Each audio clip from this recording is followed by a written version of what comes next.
আসসালামু আলাইকুম সকলকে সকলকে স্বাগতম আমাদের প্রায়োরিটি এমসিকিউ সিরিজে 1000 প্রায়োরিটি এমসিকিউ সিরিজটায় আমরা বোটানি অলরেডি শেষ করেছি, জুলজির অধ্যায় 1-2 শেষ করেছি। আজকে আমরা জুলজির অধ্যায় 3 এবং 4 করব।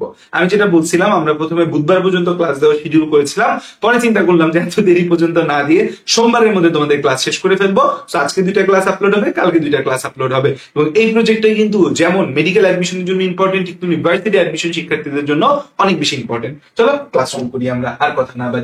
তা আমাদের হচ্ছে যে প্রথম প্রশ্নে যদি আমরা একটু নজর দিই, প্রথম প্রশ্ন বলছে কোষ আবরণীর প্রবেশ্যতা নিয়ন্ত্রণ করে কোনটা? কোষ আবরণীর প্রবেশ্যতা নিয়ন্ত্রণ করে কোনটা, বা কোষ ঝিল্লির প্রবেশ্যতা নিয়ন্ত্রণ করে কোনটা? আমাদের যে কোনো জায়গায় কোনো কিছু প্রবেশ করতে গেলে সবচেয়ে ইম্পর্টেন্ট জিনিসটা হচ্ছে পানি। সবচেয়ে ইম্পর্টেন্ট জিনিসটা কি? পানি। এই পানিটা হচ্ছে যে আমাদের প্রবেশে বাধা দিতে পারে শুধুমাত্র একজন, সে হচ্ছে চর্বি বা ফ্যাট। চর্বি বা ফ্যাট বা হচ্ছে যেটাকে বলতেছে আমরা লিপিড, বা আরেকটা টার্মে বলা যায় স্নেহ। তো এইটা পানিকে বাধা দিতে পারে, অন্য কারো পানিকে বাধা দেওয়ার কোনো ক্ষমতা নাই। আমরা এই পরিপাক শোষণ চ্যাপ্টারের মধ্যে মূলত হচ্ছে যে কিভাবে কি পরিপাক হয়, কিভাবে কি শোষণ হয় তা নিয়ে কথাবার্তা বলবো। সো পরিপাক এবং শোষণ এই চ্যাপ্টারটার মধ্যে হচ্ছে যে আমরা কি দেখতে পাই, পরিপাক এবং শোষণ এই চ্যাপ্টারটার মধ্যে আমরা হচ্ছে যে খাবার পরিপাক হয়ে ইন প্রোডাক্ট অফ ডাইজেশন কি কি তৈরি হয়, খাবার শোষণ হয়ে কি কি তৈরি হয়, সেটা নিয়ে মূলত হচ্ছে যে আমরা কথাবার্তা বলবো। তাইলে হচ্ছে যে দেখো যে আমাদের প্রথমে একটা প্রশ্ন দিল যে স্নেহটা আমাদের হচ্ছে যে কিন্তু যে কোনো জায়গায় প্রবেশ্যতা নিয়ন্ত্রণ করে। দৈনিক কি পরিমাণ লালা ক্ষরণ হয় আমাদের? লালা ক্ষরণের ক্ষেত্রে প্রথমে দেখো যে আমাদের লালা গ্রন্থি কি কি আছে। আমাদের লালা গ্রন্থি আছে হচ্ছে 3 জোড়া। লালা গ্রন্থি কয় জোড়া আছে? 3 জোড়া লালা গ্রন্থি আছে। 3 জোড়া লালা গ্রন্থি আছে। এক নম্বর লালা গ্রন্থির নাম হচ্ছে প্যারোটিড গ্ল্যান্ড। এক নম্বর লালা গ্রন্থির নাম কি? এক নম্বর লালা গ্রন্থির নাম হচ্ছে প্যারোটিড গ্ল্যান্ড। 2 নম্বর লালা গ্রন্থির নাম হচ্ছে submandibular gland. Submandibular gland. Submandibular gland. Parotid gland, submandibular gland. 3 নম্বরে হচ্ছে sublingual gland. Sublingual gland. Sublingual gland. তাহলে যে প্যারোটিড গ্ল্যান্ড আছে এটা 2 কানের নিচে থাকে হচ্ছে প্যারোটিড গ্ল্যান্ড। সাবলিঙ্গুয়াল গ্ল্যান্ড জিহ্বার নিচে, সাবম্যান্ডিবুলার গ্ল্যান্ড ম্যান্ডিবুলের নিচে থাকে। এরা সবাই মিলে লালা রস ক্ষরণ করে। কি ক্ষরণ করে? লালা রস ক্ষরণ করে। লালা রস ক্ষরণের পরিমাণ দৈনিক 1200 থেকে 1500 মিলিলিটার। 1200 থেকে 1500 মিলিলিটার।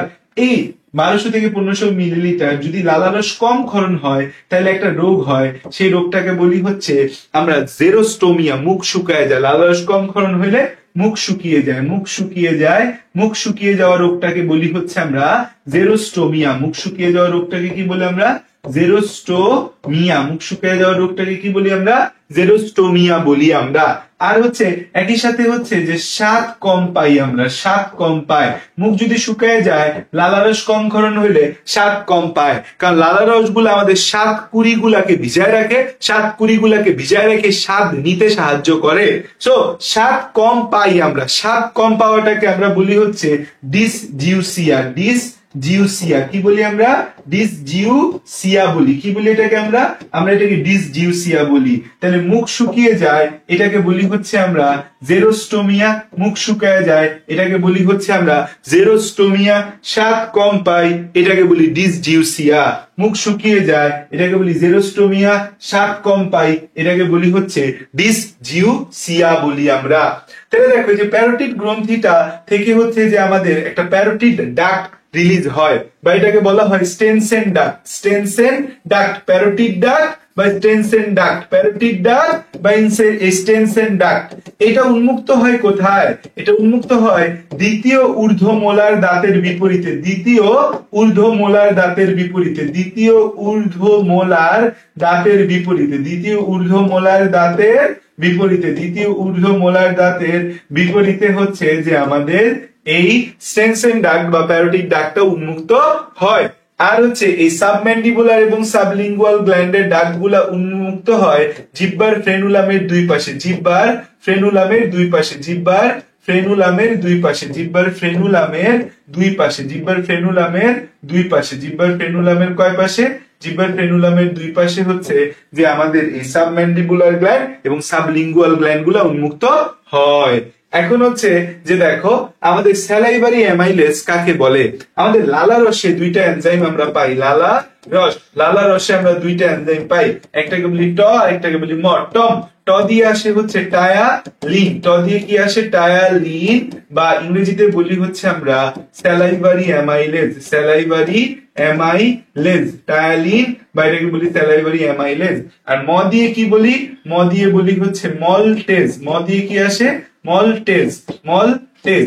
এই দুইজনই হচ্ছে কি ধরনের এনজাইম, এই দুইজনই কিন্তু হচ্ছে আমাদের শর্করা বিশ্লেষী এনজাইম। এই দুইজনই কোন ধরনের এনজাইম, এই দুইজনই কিন্তু হচ্ছে শর্করা বিশ্লেষী এনজাইম। এই দুইজনই কি ধরনের এনজাইম, শর্করা বিশ্লেষী এনজাইম। এই দুইজনই কোন ধরনের এনজাইম, এই দুইজনই হচ্ছে শর্করা বিশ্লেষী এনজাইম। তাহলে হচ্ছে টায়ালিন এবং মল্টেজ, এই টায়ালিন এবং মল্টেজের মধ্যে স্যালাইভারি অ্যামাইলেজ কাকে বলি, এই যে টায়ালিন আছে এই টায়ালিনটাকে বলি হচ্ছে স্যালাইভারি অ্যামাইলেজ। টায়ালিনটাকে কি বলি, টায়ালিনটাকে বলি হচ্ছে স্যালাইভারি অ্যামাইলেজ। এই যে টায়ালিন আছে এই টায়ালিনটাকে কি বলি, টায়ালিনটাকে বলি হচ্ছে স্যালাইভারি অ্যামাইলেজ বলি আমরা। লিঙ্গুয়াল টনসিলটা আমাদের কি, লিঙ্গুয়াল টনসিল এইটা আমাদের হচ্ছে যে মুখের মধ্যে যে টনসিল আছে, টনসিল, টনসিলটা হচ্ছে কিন্তু একটা লিম্ফয়েড অঙ্গ, টনসিলটা কি একটা লিম্ফয়েড অঙ্গ, লিম্ফয়েড অঙ্গ, কারণ তারা হচ্ছে লিম্ফ বা লসিকা তৈরি করে, লিম্ফোসাইট তৈরি করে। এই টনসিল আমাদের আছে, কি কি টনসিল আছে, আমাদের টনসিল হচ্ছে একটা হচ্ছে প্যালেটাইন টনসিল, একটা হচ্ছে প্যালেটাইন টনসিল, বা এটাকেই বলি হচ্ছে আমরা দা টনসিল, কারণ মূল টনসিল যেটা আমাদের ফুলে যায়, এই যে গলার নিচে যে আমাদের টনসিলটা আছে যেটা এই যে ফুলে যায়, এটাকেই বলি আমরা দি টনসিল বলি এটাকে। দুই নম্বরে হচ্ছে কি আমাদের, দুই নাম্বার হচ্ছে কি আমাদের একটা হচ্ছে প্যালেটাইন টনসিল বা দা টনসিল একটা বিষয়। দুই নাম্বার বিষয় হচ্ছে যে আমাদের জিহ্বার মধ্যে যে টনসিল গুলা থাকে, জিহ্বা মানে হচ্ছে লিঙ্গুলা বা গ্লসো, জিহ্বা মানে কি, জিহ্বা ইংরেজি হচ্ছে যে আমরা জানি টাং, জিহ্বা ইংরেজি আমরা কি জানি টাং, জিহ্বা ইংরেজি জানি টাং, গ্রিক ভাষায় বলে হচ্ছে এটাকে গ্লসো, বা হচ্ছে জিহ্বা ইংরেজি হচ্ছে টাং, গ্রিক ভাষায় বলি কি গ্লসো, বা এটাকে বলা হয় লিঙ্গুলা, লিঙ্গুলা, লিঙ্গুলা, লিঙ্গুলা, লিঙ্গুলা, লিঙ্গুলা, লিঙ্গুলা, লিঙ্গুলা, লিঙ্গুলাও বলি আমরা একে কি বলি লিঙ্গুলা, লিঙ্গুলা, কি বলি এটাকে লিঙ্গুলা বলি, এটাকে কি বলি, এটাকে বলি হচ্ছে লিঙ্গুলা বলি। তারপর হচ্ছে আরেকটা থাকে আমাদের ন্যাজোফ্যারিংস একটা টনসিল থাকে, ন্যাজোফ্যারিঞ্জিয়াল টনসিল, ন্যাজোফ্যারিঞ্জিয়াল টনসিল, ন্যাজোফ্যারিঞ্জিয়াল যে টনসিল আছে সেটা আরেকটা নাম হচ্ছে অ্যাডেনয়েড, ন্যাজোফ্যারিঞ্জিয়াল টনসিলের আরেকটা নাম কি অ্যাডেনয়েড বলি আমরা ন্যাজোফ্যারিঞ্জিয়াল টনসিলকে। তো লিঙ্গুয়াল টনসিলটা মূলত আমাদের কি, লিঙ্গুয়াল টনসিলটা মূলত তাইলে আমাদের একটা লুসিকা গ্রন্থি হিসেবে কাজ করে। আমাদের যে জিহ্বা আছে খেয়াল করে, আমাদের জিহ্বাটা কিন্তু হচ্ছে টেস্ট গ্রহণ করে, জিহ্বার এই একদম সামনের অংশটা কি আমাদের, এই অংশটা আমাদের মিষ্টি স্বাদ নিবে, এটা কি স্বাদ নিবে, এটা নিবে হচ্ছে মিষ্টি স্বাদ বা সুইটনেস, এটা হচ্ছে আমাদের সুইটনেস, একদম জিহ্বার অগ্রভাগে স্বাদ যায় যেটা আমাদের সেটা হচ্ছে সুইটনেস মিষ্টি। তারপর দুই পাশে যায় হচ্ছে আমাদের লবণাক্ততা বা সল্টিনেস, লবণাক্ততা, লবণাক্ততা বা ইংরেজিতে বলি এটাকে সল্টিনেস। তারপর হচ্ছে যে আমাদের এই দুই পাশে কি আছে, এই দুই পাশে হচ্ছে যে আমাদের এই অম্লতা, অম্লতা, অম্লতা বা ইংরেজিতে বলি হচ্ছে এটাকে সাওয়ার, অম্লতা বা সাওয়ারনেস, সাওয়ারনেস, বা হচ্ছে সহজ ভাষায় টক যে স্বাদটা আছে না টকটা। এই পেছনের দিকে হচ্ছে যে আমাদের এখানে তিক্ততা বা বিটারনেস, তিক্ততা বা বিটারনেস, তিক্ততা বা বিটারনেস, তিক্ততা বা বিটারনেস, তিক্ততা বা এটাকে কি বলি বিটারনেস।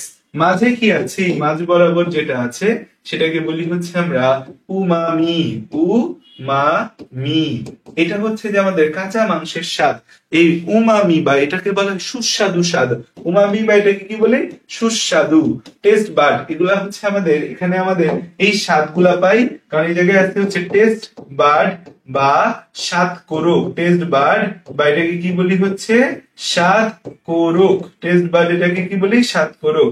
এই টেস্ট বাড বা স্বাদ কোরক বলি এরা 5 থেকে 10 দিন পর পর প্রতিস্থাপিত হয়, 5 থেকে 10 দিন পর পর প্রতিস্থাপিত হয়, 5 থেকে 10 দিন পর পর হচ্ছে প্রতিস্থাপিত হয়, প্রতিস্থাপিত হয়, 5 থেকে 10 দিন পর পর কি হয়, 5 থেকে 10 দিন পর পর হচ্ছে যে এরা প্রতিস্থাপিত হয়। টেস্ট বাড বা এদেরকে বলি হচ্ছে স্বাদ কোরক, এরা 5 থেকে 10 দিন পর পর কি হয় আমাদের প্রতিস্থাপিত হয়।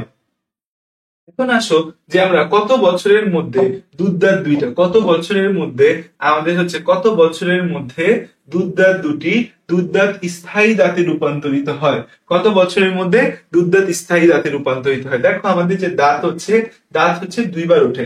একটাকে বলি হচ্ছে দুধ দাঁত বা ইংরেজিতে বলি মিল্ক টিথ, একটার নাম হচ্ছে দুধ দাঁত বা ইংরেজিতে মিল্ক টিথ বলি। আর একটা হচ্ছে যে আমাদের স্থায়ী দাঁত বা ইংরেজিতে যেটাকে বলি হচ্ছে পার্মানেন্ট টিথ, স্থায়ী দাঁত বা এটাকে ইংরেজিতে বলি পার্মানেন্ট টিথ। এই যে আমাদের দুধ দাঁত আছে, দুধ দাঁত কয়টা? দুধ দাঁত 20টা। দুধ দাঁত ওঠে কত বছর বয়সে? 2 থেকে 6 বছর বয়সে দুধ দাঁত ওঠে। স্থায়ী দাঁত কয়টা? 32টা। স্থায়ী দাঁত ওঠে কয় বছর বয়সে? স্থায়ী দাঁত হচ্ছে 8 থেকে 20 বছর বয়স পর্যন্ত, মানে এই 6 পর থেকে আমাদের হচ্ছে 8 থেকে 20 বছরে আমাদের হচ্ছে স্থায়ী দাঁত গুলো আমরা দেখতে পাই। এখন এই যে দুধ দাঁত আছে আমাদের, দুধ দাঁত 20 বছর, আমাদের হচ্ছে যে দাঁতের 4টা টাইপ আছে। দাঁত কয় প্রকার? দাঁত হচ্ছে 4 প্রকার। 4 প্রকার। এই যে দাঁত 4 প্রকার হয়, এই জন্য এটাকে কি বলি আমরা? হেটারোডন্ট বলি। দাঁত 4 প্রকার যে হয়, এই জন্য এটাকে কি বলি আমরা? হেটারোডন্ট। হেটারোডন্ট বলি, হেটারোডন্ট বলি। এই জন্য এটাকে কি বলি আমরা? এটার জন্য এটাকে বলি হচ্ছে হেটারোডন্ট। এটাকে কি বলি আমরা? হেটারোডন্ট। হেটারোডন্ট বলি। এখানে আমাদের হচ্ছে কি কি টাইপের হচ্ছে যে দাঁত আছে, কি কি টাইপের আমাদের দাঁত আছে, কি কি টাইপের হচ্ছে যে আমাদের দাঁত আছে। আমাদের হচ্ছে যে আছে incisor, incisor, incisor, canine, canine, তারপর হচ্ছে প্রিমোলার, আর হচ্ছে মোলার। ইনসিসর, ক্যানাইন, প্রিমোলার এবং হচ্ছে মোলার, এই কয়টা হচ্ছে যে আমাদের দাঁতের টাইপ দেখতে পাচ্ছি। এর মধ্যে হচ্ছে যে আমাদের স্থায়ী দাঁতের মধ্যে 2টা ইনসিসর, একটা ক্যানাইন, 2টা প্রিমোলার, 3টা মোলার। এইটা হচ্ছে স্থায়ী দাঁতের দন্ত সংকেত। এখানে কয়টা দাঁত আসে? এখানে কিন্তু 8টা দাঁত আসে। কয়টা দাঁত আসে? এখানে 8টা দাঁত আসে, 8টা দাঁত আসে। তো হচ্ছে এই 8টা দাঁত মানে 4টা ভাগে থাকে। আমাদের দাঁতগুলাকে এরকম 4টা ভাগে ভাগ করা যায়। এটাকে উপরের মাড়ি আর এটাকে বলা হয় নিচের মাড়ি। উপরের মাড়ি আর এটাকে কমেন্টে কি, এটাকে কি বলা যায়? নিচের মাড়ি। তোমরা আমাকে কমেন্টে জানাও উপরের মাড়িটা কোন অস্থি দ্বারা তৈরি আর নিচের মাড়িটা কোন অস্থি দ্বারা তৈরি। উপরের মাড়ি কোন অস্থি দ্বারা তৈরি, নিচের মাড়ি কোন অস্থি দ্বারা তৈরি হয় আমাদের। তাহলে এই যে দেখো এখানে 8 8 8 8। এখন হচ্ছে দুধ দাঁতের মধ্যে 2টা ইনসিসর, একটা ক্যানাইন, কোনো প্রিমোলার নাই, 2টা মোলার দাঁত আছে। সো হচ্ছে এই 2 থেকে 6 বছরের বাচ্চাদের নো প্রিমোলার, এদের কোনো হচ্ছে প্রিমোলার দাঁতের টাইপটাই এদের মধ্যে থাকে না। প্রিমোলার দাঁতের টাইপটাই এদের মধ্যে থাকে না। সো দুধ দাঁত স্থায়ী দাঁতে রূপান্তরিত হওয়া শুরু করে 8 থেকে 10 বছর বয়স থেকেই এটা হওয়া শুরু করে দেয়। এই মোলার দাঁতের মধ্যে আমাদের 3টা মোলার দাঁত আছে। First molar, second molar, third molar. এই যে তৃতীয় মোলার দাঁতটা আছে, এটা 18 বছরের পরে ওঠে, 18 বছরের পরে ওঠে। এই জন্য এই দাঁতটাকে বলা হয় হচ্ছে উইজডম টিথ, উইজডম টিথ, বা ইংরেজিতে বলি হচ্ছে আমরা আক্কেল দাঁত। উইজডম টিথ বা ইংরেজিতে এটাকে কি বলি? আক্কেল দাঁত বলি। উইজডম টিথ বা ইংরেজিতে এটাকে কি বলি? আক্কেল দাঁত বলি। এটা হচ্ছে একটা আক্কেল দাঁত। কি দাঁত? উইজডম টিথের আরেকটা নাম আক্কেল দাঁত হিসেবে উইজডম টিথটা কাজ করে। তো এই উইজডম টিথটা বা আক্কেল দাঁতটা কিন্তু একটা নিষ্ক্রিয় অঙ্গ। এটা কি অঙ্গ? একটা নিষ্ক্রিয় অঙ্গ বা একটা ভেস্টিজিয়াল অর্গান। নিষ্ক্রিয় অঙ্গ বা আমরা ইংরেজিতে বলি এটাকে হচ্ছে vestigial, vestigial organ, vestigial organ, vestigial organ বলি এটাকে আমরা। সামনের দিকে যাই। আমাদের দুধের ক্যাসিনকে প্যারাকেসিনে পরিণত করতে কোন আয়নের প্রয়োজন হয়? ক্যালসিয়াম আয়নের প্রয়োজন হয়। দুধের ক্যাসিনকে প্যারাকেসিনে কনভার্ট করার জন্য আমাদের এখানে কোন আয়ন দরকার হয়? আমাদের ক্যালসিয়াম আয়নের প্রয়োজন হয়। পাকস্থলী যে আছে আমাদের, পাকস্থলী বা ইংরেজিতে যেটাকে বলি স্টমাক বলি, এই স্টমাকটা কিন্তু হচ্ছে আমাদের পাকস্থলী বা ইংরেজিতে স্টমাক বলি। এখানে আমাদের যে গ্রন্থি থাকে সেটাকে বলি হচ্ছে আমরা গ্যাস্ট্রিক গ্ল্যান্ড। এটাকে কি বলি আমরা? গ্যাস্ট্রিক গ্ল্যান্ড বা গ্যাস্ট্রিক গ্রন্থি বলি আমরা। গ্যাস্ট্রিক লাইপেজ কিসের উপর কাজ করে? আমাদের গ্যাস্ট্রিক গ্ল্যান্ড থেকে আমাদের কিছু এনজাইম খরিত হয়। এই যে আমাদের গ্যাস্ট্রিক গ্ল্যান্ড আছে, gastric gland, gastric gland, gastric গ্ল্যান্ডটার মধ্যে আমরা এই যে দেখতে পাই, এখানে মনে রাখবো মজ্জা, মজ্জা। এখানে 6 ধরনের কোষের কথা রিসেন্ট বইয়ের মধ্যে গ্যাস্ট্রিক গ্ল্যান্ডের মধ্যে বলা আছে। তো ম দিয়ে আসে হচ্ছে আমাদের মিউকাস কোষ। মিউকাস কোষ, এই যে মিউকাস কোষ আছে তারা হচ্ছে মিউকাস ক্ষরণ করে। তারা কি ক্ষরণ করে? মিউকাস ক্ষরণ করে। মিউকাস ক্ষরণ করে। ও যে আছে এই ওর দিয়ে আসে অক্সিনটিক সেল। অক্সিনটিক সেল বা এই ও এর সাথে পি দিয়ে বলা হয় কি parietal sell. Parietal sell, parietal sell. এই অক্সিনটিক সেল বা প্যারাইটাল সেল HCl ক্ষরণ করে। HCl ক্ষরণ করে। এই HCl টা হচ্ছে আমাদের পাকস্থলীর pH টাকে 2 to 3 এর মধ্যে রাখে এবং HCl হচ্ছে নিষ্ক্রিয় এনজাইমকে সক্রিয় করে। নিষ্ক্রিয় জাইমোজেনকে, নিষ্ক্রিয় জাইমোজেন, নিষ্ক্রিয় জাইমোজেন, নিষ্ক্রিয় জাইমোজেনকে সক্রিয় করে। নিষ্ক্রিয় জাইমোজেনকে সক্রিয় করে। নিষ্ক্রিয় জাইমোজেনকে সক্রিয় করে। আর এই যে আমাদের HCl দেখতে পাচ্ছি আমরা, HCl, এই যে আমরা HCl দেখতে পাচ্ছি, এরা হচ্ছে নিষ্ক্রিয় জাইমোজেনকে কি করে? নিষ্ক্রিয় জাইমোজেনকে সক্রিয় করে। এর pH হচ্ছে 2 থেকে 3। এটা নিষ্ক্রিয় জাইমোজেনকে কি করে? সক্রিয় করে।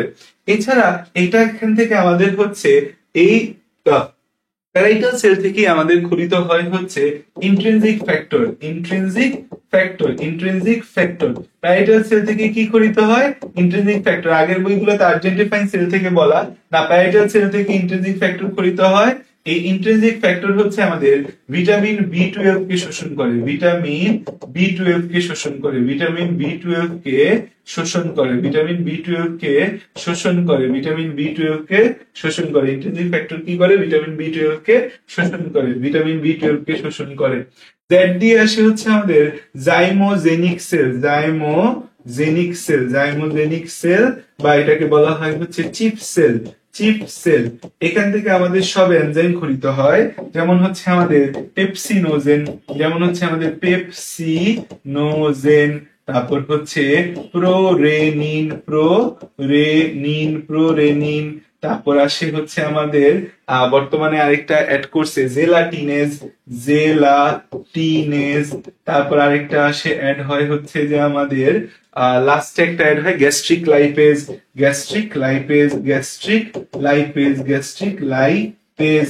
এই এনজাইম গুলো জাইমোজেনিক কোষে খরিত হয়। আর এ দিয়ে আসে আর্জেন্টিফিন সেল। আর্জেন্টিফিন সেল, এই আর্জেন্টিফিন সেল থেকে আমাদের কি খরিত হয়?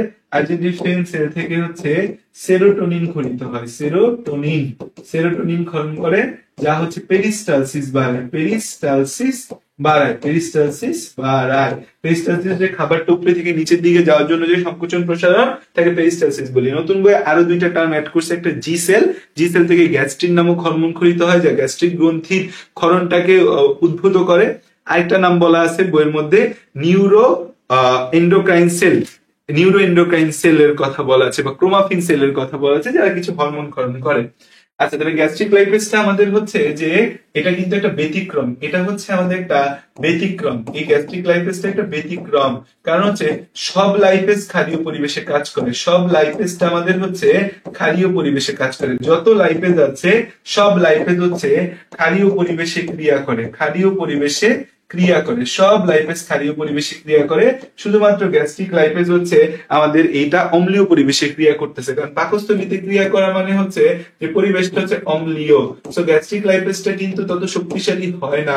সেটা শুধু হচ্ছে মাখনের চর্বি বা বাটার ফ্যাটকে শুধু ধ্বংস করতে মানে ভাঙতে পারে, অন্য কিছু ভাঙার ক্ষমতা নাই। মুন্না ভাই দীর্ঘদিন non steroidal anti inflammatory drug খাচ্ছে। এটা হচ্ছে NSAIDs। এই NSAID বা সহজ ভাষায় এদেরকে বলা হয় ব্যথার ওষুধ। ব্যথার ওষুধ যদি কেউ খায় তার একটা রোগ কমন, সেটা হচ্ছে আলসার। পেটের ভেতর আলসার হওয়াটা খুব কমন। এই যে গ্যাস্ট্রিক আলসার, গ্যাস্ট্রিক আলসারের জন্য 1 নাম্বার দায়ী ব্যথার ওষুধগুলা, প্যারাসিটামল গুলা।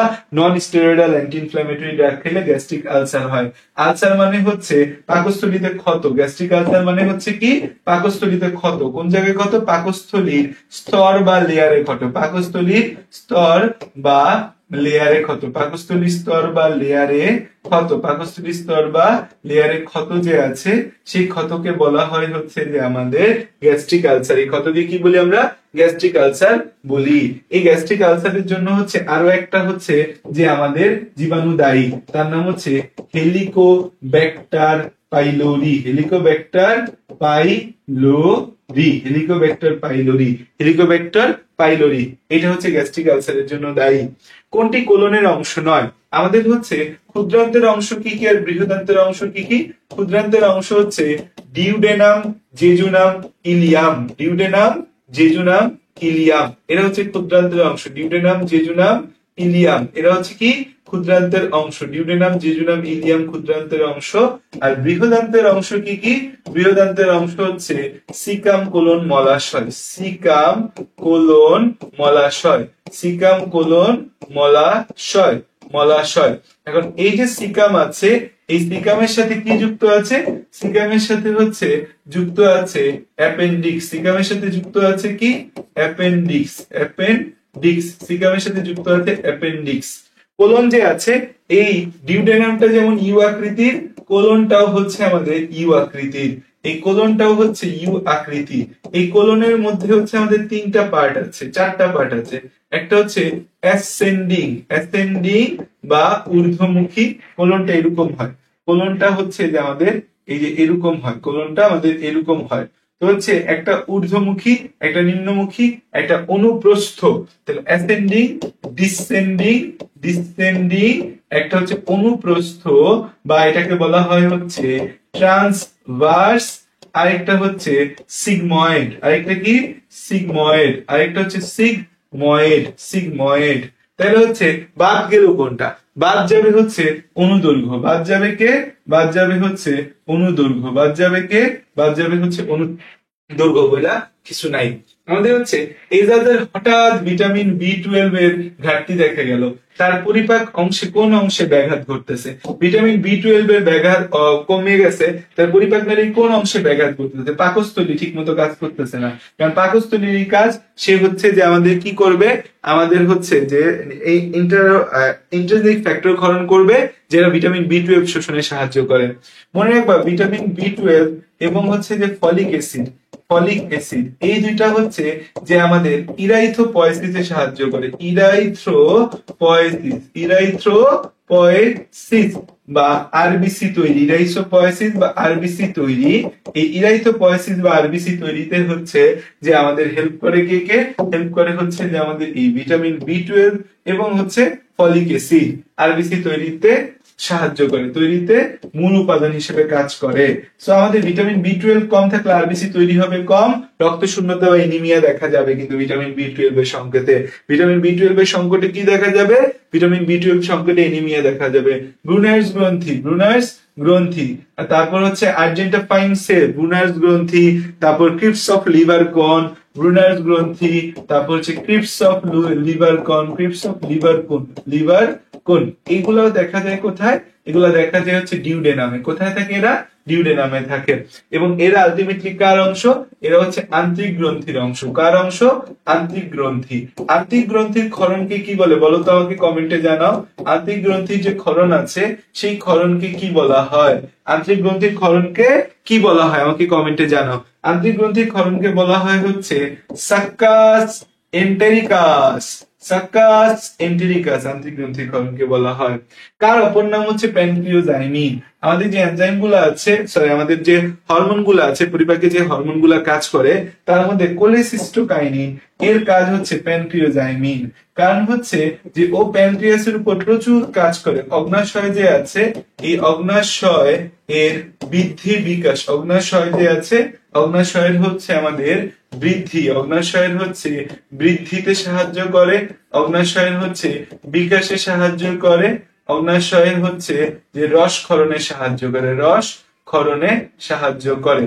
আর আমাদের হচ্ছে পিত্তথলির উপরের ক্রিয়া হচ্ছে পিত্তথলিকে সংকোচন করে, পিত্তথলিকে গিয়ে ও চাপ দেয়, পিত্তথলিকে সংকোচন করে, পিত্তথলিকে সংকোচন করে পিত্তরস ক্ষরণে সাহায্য করে, সংকোচন করে পিত্তরস ক্ষরণে সাহায্য করে, পিত্তরস ক্ষরণে সাহায্য করে, পিত্তরস ক্ষরণে সাহায্য করে, পিত্তরস ক্ষরণে সাহায্য করে, পিত্তরস ক্ষরণে সাহায্য করে। পরিপাক অঙ্গ হিসেবে কোনটি যকৃতের গুরুত্বপূর্ণ কাজ করে? পরিপাক অঙ্গ হিসেবে আমাদের হচ্ছে যে কোনটি যকৃতের গুরুত্বপূর্ণ কাজ। যকৃতের কাজ হচ্ছে, যকৃৎ আমাদের দেহের একটা পোর্ট হিসেবে কাজ করে। সো পোর্টাল সংবহনে হয় হেপাটিক পোর্টাল সংবহন। সো যকৃৎ একটা পোর্ট হিসেবে কাজ করে। কর্মমুখী পেতাশ্রয় বলা হয় এই যকৃৎকে। যকৃতের মধ্যে মোর দেন 500 কেমিক্যাল রিঅ্যাকশন হয়। এই জন্য যকৃৎকে আমরা বলি হচ্ছে যে জীবনের মানবদেহের হিউম্যান ল্যাবরেটরি বা জীবনের কোষাগার বলি আমরা একে। আর হচ্ছে যকৃতের ওজন মানবদেহের, আমাদের হচ্ছে যকৃতের ওজন হচ্ছে আমাদের কত? যকৃতের ওজন হচ্ছে মানবদেহের 3 থেকে 5%। মানবদেহের মোট ওজনের হচ্ছে 3 থেকে 5%। মানবদেহের মোট ওজনের 3 থেকে 5% হচ্ছে যকৃতের ওজন। মানবদেহের মোট ওজনের কত পার্সেন্ট? যকৃতের ওজন মানবদেহের মোট ওজনের হচ্ছে আমাদের 3 থেকে 5% হচ্ছে যে আমাদের হয়। কয় পার্সেন্ট হয় আমাদের? 3 থেকে 5% হয়। 3 থেকে 5% হচ্ছে যে আমাদের যকৃতের ওজন মানবদেহের মোট ওজনের 3 থেকে 5% হয়। যকৃতের বিপাকীয় ভূমিকা আছে, সঞ্চয়ী ভূমিকা রয়েছে। তো যকৃতের পরিপাকের ক্ষেত্রে ভূমিকা হচ্ছে এই পিত্ত উৎপাদন। কারণ হচ্ছে পিত্ত রসের কাজটা কি জানো? পিত্ত রসের কাজই হচ্ছে যে বড় বড় চর্বি দানাকে ক্ষুদ্র চর্বি কণাতে পরিণত করে। বড় বড় চর্বি দানাকে হচ্ছে ক্ষুদ্র চর্বি কণায় পরিণত করে। বড় বড় চর্বি দানাকে হচ্ছে আমাদের ক্ষুদ্র চর্বি কণায় পরিণত করে। এই যে বড় বড় চর্বি দানাকে ক্ষুদ্র ক্ষুদ্র চর্বি কণায় যে পরিণত করার যে প্রক্রিয়াটা, এটাকে বলা হয় হচ্ছে ইমালসিফিকেশন বা অবদ্রবণ বলা হয়। ইমালসিফিকেশন বা কি বলি কি আমরা? অবদ্রবণ বলি। এই যে পিত্ত রস আছে, এই পিত্ত রসের ক্ষেত্রে দুইটা গুরুত্বপূর্ণ জিনিস আছে। একটাকে বলি হচ্ছে পিত্ত লবণ, আরেকটার নাম হচ্ছে পিত্ত লবণ, আরেকটা হচ্ছে পিত্ত রঞ্জক। এই পিত্ত রসটাকে রঞ্জিত করে রাখে। পিত্ত রস এই তৈরি করে কিন্তু যকৃৎ, আর জমা থাকে কোথায়? পিত্তথলিতে জমা থাকে। এই পিত্ত লবণ হচ্ছে আমাদের দুই টাইপের আছে, সোডিয়াম বা পটাশিয়াম টরোকোলেট।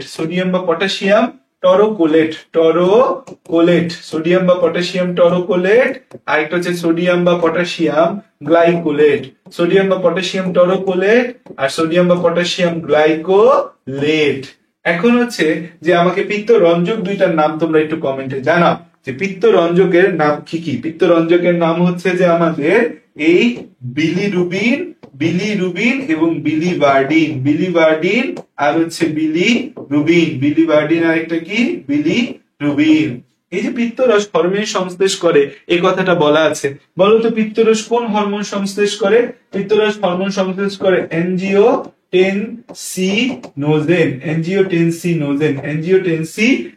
কি হরমোন সংশ্লেষ করে? অ্যানজিওটেনসিনোজেন। সাইনোসয়েড কি দ্বারা আবৃত থাকে? এই যে আমাদের সাইনোসয়েড কি দিয়ে আবৃত থাকে? সাইনোসয়েডটা হচ্ছে একটা ফাঁকা স্থান। সাইনোসয়েডটা বেসিক্যালি হচ্ছে শিরার ফাঁকা স্থান। এই শিরার যে ফাঁকা স্থান সাইনোসয়েড, সেটা কি দিয়ে আবৃত থাকে? কাফপার কোষ দ্বারা আবৃত থাকে। কাফপার কোষ হচ্ছে আমাদের কি? যকৃতের ম্যাক্রোফেজ।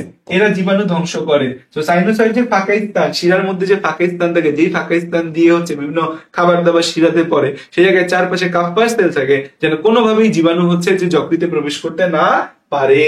আমাদের যকৃতের আবরণের নাম কি? কমেন্টে জানাও তো আমাকে। যকৃতের আবরণ কি বলি বলো? যকৃতের যে আবরণ আছে, যকৃতের আবরণ কি বলি আমরা? যকৃতের যে আবরণ আছে, যকৃতের আবরণকে কি বলা হয়? এটা আমাকে কমেন্টে জানাও। যকৃতের আবরণকে কি বলি আমরা? গ্লিসন ক্যাপসুল বলি। যকৃতের খণ্ড কয়টা বলো তো? যকৃতের লোব কয়টা? যকৃতের লোব হচ্ছে 4টা। যকৃতের লোব কয়টা? 4টা যকৃতের লোব আছে। এবং যকৃতের লোবগুলো কি সম্পূর্ণ না অসম্পূর্ণ? অসম্পূর্ণ লোব আছে। যকৃতের লোব কি অসম্পূর্ণ? কি? ডান, বাম, কর্ডেট, কোয়াড্রেট। ডান, বাম, কর্ডেট, কোয়াড্রেট। ডান, বাম, কর্ডেট, কোয়াড্রেট। এই যে ডান আছে, এই ডানটা হচ্ছে যে আমাদের দুইটা কথা, ডানটা হচ্ছে বড় এবং ডানে হচ্ছে পিত্তথলি থাকে, ডানটা বড় এবং ডানে কি থাকে, পিত্তথলি থাকে। আসো, পিউরিন ও পাইরিমিডিন কোথায় সংশ্লেষিত হয়? পিউরিন এবং পাইরিমিডিন কোন জায়গায় সংশ্লেষিত হবে? পিউরিন এবং পাইরিমিডিন কোন স্থানে সংশ্লেষিত হয়? পিউরিন এবং পাইরিমিডিন যকৃতে সংশ্লেষিত হয় এই আরবিসি। পিউরিন ও পাইরিমিডিন যকৃতে সংশ্লেষিত হয়। কোথায় সংশ্লেষিত হয়, তৈরি হয়? যকৃতে সংশ্লেষিত হয় পিউরিন এবং পাইরিমিডিন। এই দুইটা কি জানি আমরা? এই দুইটা হচ্ছে নাইট্রোজেন বেস। এই দুইটা কি? Nitrogen base. আমাদের রক্তস্রোতে থাকা অতিরিক্ত গ্লুকোজ যকৃতে সঞ্চিত পলিপেপটাইড কোনটা? পলিপেপটাইড। এখন বলছে রক্তস্রোতে থাকা অতিরিক্ত গ্লুকোজ যকৃতে সঞ্চিত পলিপেপটাইড কোনটা, কিন্তু এখানে হচ্ছে কোন পলিপেপটাইডের নাম কি দেওয়া আছে? Cellulose, sucrose, starch, glycogen. এখানে একটাও তো পলিপেপটাইড নাই। সো যকৃতে সঞ্চিত আমাদের হচ্ছে যে পলিপেপটাইড হবে না, হবে এটা হচ্ছে যে পলিস্যাকারাইড। এটা পলিপেপটাইড টার্মটা হবে না, এটা হবে কি? পলিস্যাকারাইড। কি হবে? পলিস্যাকারাইড। পলিস্যাকারাইড কোনটা? পলিস্যাকারাইড কোনটা? এই যে পলিস্যাকারাইড হচ্ছে যে আমাদের গ্লাইকোজেন। যকৃতে থাকা অতিরিক্ত গ্লুকোজ আমাদের কনভার্ট হয় হচ্ছে গ্লাইকোজেনে। রক্তে থাকে এই যে গ্লুকোজ আছে, এই গ্লুকোজ হচ্ছে কিছু সঞ্চিত হয় যকৃত। গ্লুকোজ আছে কোষে প্রবেশ করে এটিপি তৈরি করে, কোষে প্রবেশ করে, কোষে প্রবেশ করে এবং হচ্ছে এই গ্লুকোজ সবাত শোষণে অংশ নেয়, সবাত শোষণে অংশ নেয়।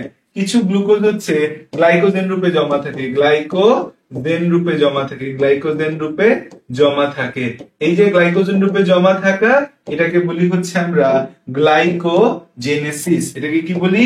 গ্লাইকোজেনেসিস।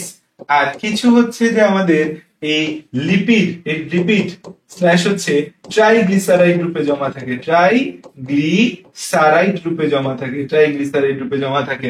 এই যে গ্লুকোজ থেকে ট্রাইগ্লিসারাইড তৈরি হয় সেটাকে কি বলে? কমেন্টে জানাও। গ্লুকোজ থেকে ট্রাইগ্লিসারাইড তৈরি হয় সেটাকে কি বলে? কমেন্টে জানাও। সেটাকে বলা হয় হচ্ছে যে আমাদের লাইপোজেনেসিস, লাইপোজেনেসিস। সেটাকে কি বলবো আমরা? লাইপোজেনেসিস বলবো। পিত্ত সর্বশেষ কোন নালী দিয়ে পিত্তথলিতে জমা হয়? পিত্ত হচ্ছে সিস্টিক নালী দিয়ে পিত্তরস পিত্তথলিতে জমা হয়। কোন নালী দিয়ে? সিস্টিক নালী দিয়ে। যকৃত থেকে, ডান যকৃত থেকে, ডান যকৃতের ডান খণ্ড থেকে ডান যকৃত নালী, বাম খণ্ড থেকে বাম যকৃত নালী মিলে অভিন্ন যকৃত নালী, পিত্তথলি থেকে বের হয় পিত্ত নালী, এরা মিলে অভিন্ন পিত্ত নালী তৈরি করে।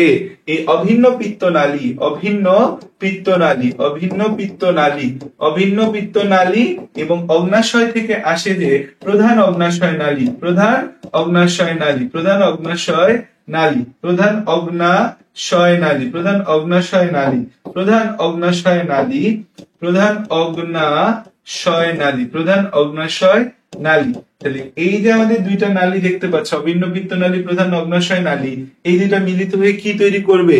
এই দুইটা মিলিত হয়ে তৈরি করে হচ্ছে অ্যাম্পুলা অফ ভ্যাটার। অ্যাম্পুলা অফ ভ্যাটার একটা মোটা নালী তৈরি করে। এই মোটা স্ফীত নালীটা কোথায় উন্মুক্ত হয়? ডিউডেনামে উন্মুক্ত হয়। কোথায় উন্মুক্ত হয়? ডিউডেনামে উন্মুক্ত হয়। এই অধ্যায় আসলে অনেক কথা, অনেক ইনফরমেশন। আমি একটু চেষ্টা করছি অ্যাজ মাচ অ্যাজ ইনফরমেশন তোমাদের এই ক্লাসের মধ্যে দিয়ে দেওয়া, যেন সব ইম্পর্টেন্ট জিনিস চলে আসে এখানে। তাহলে হচ্ছে যে নেক্সট কথা হচ্ছে আমাদের উইটসাং নালী কোথায় উন্মুক্ত হয়? উইটসাং নালী কোথায় উন্মুক্ত হয় বলছে। উইটসাং নালীটা হচ্ছে কি? প্রধান অগ্নাশয় নালী। অগ্নাশয় একটা মিশ্র গ্রন্থি হিসেবে আমরা জানি, এখানে এনজাইম এবং হরমোন দুইটাই তৈরি হয়।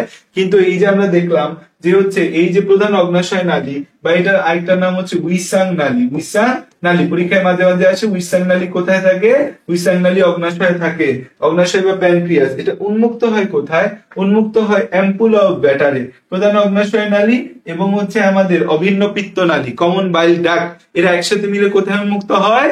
অ্যাম্পুলা অফ ভ্যাটারে উন্মুক্ত হয়। কাদের পিত্তথলি থাকে? পিত্তথলি থাকে কার? পিত্তথলি হচ্ছে ঘোড়া, কুকুর, ইঁদুর, খরগোশ। এদের মধ্যে কার পিত্তথলি থাকে বলো?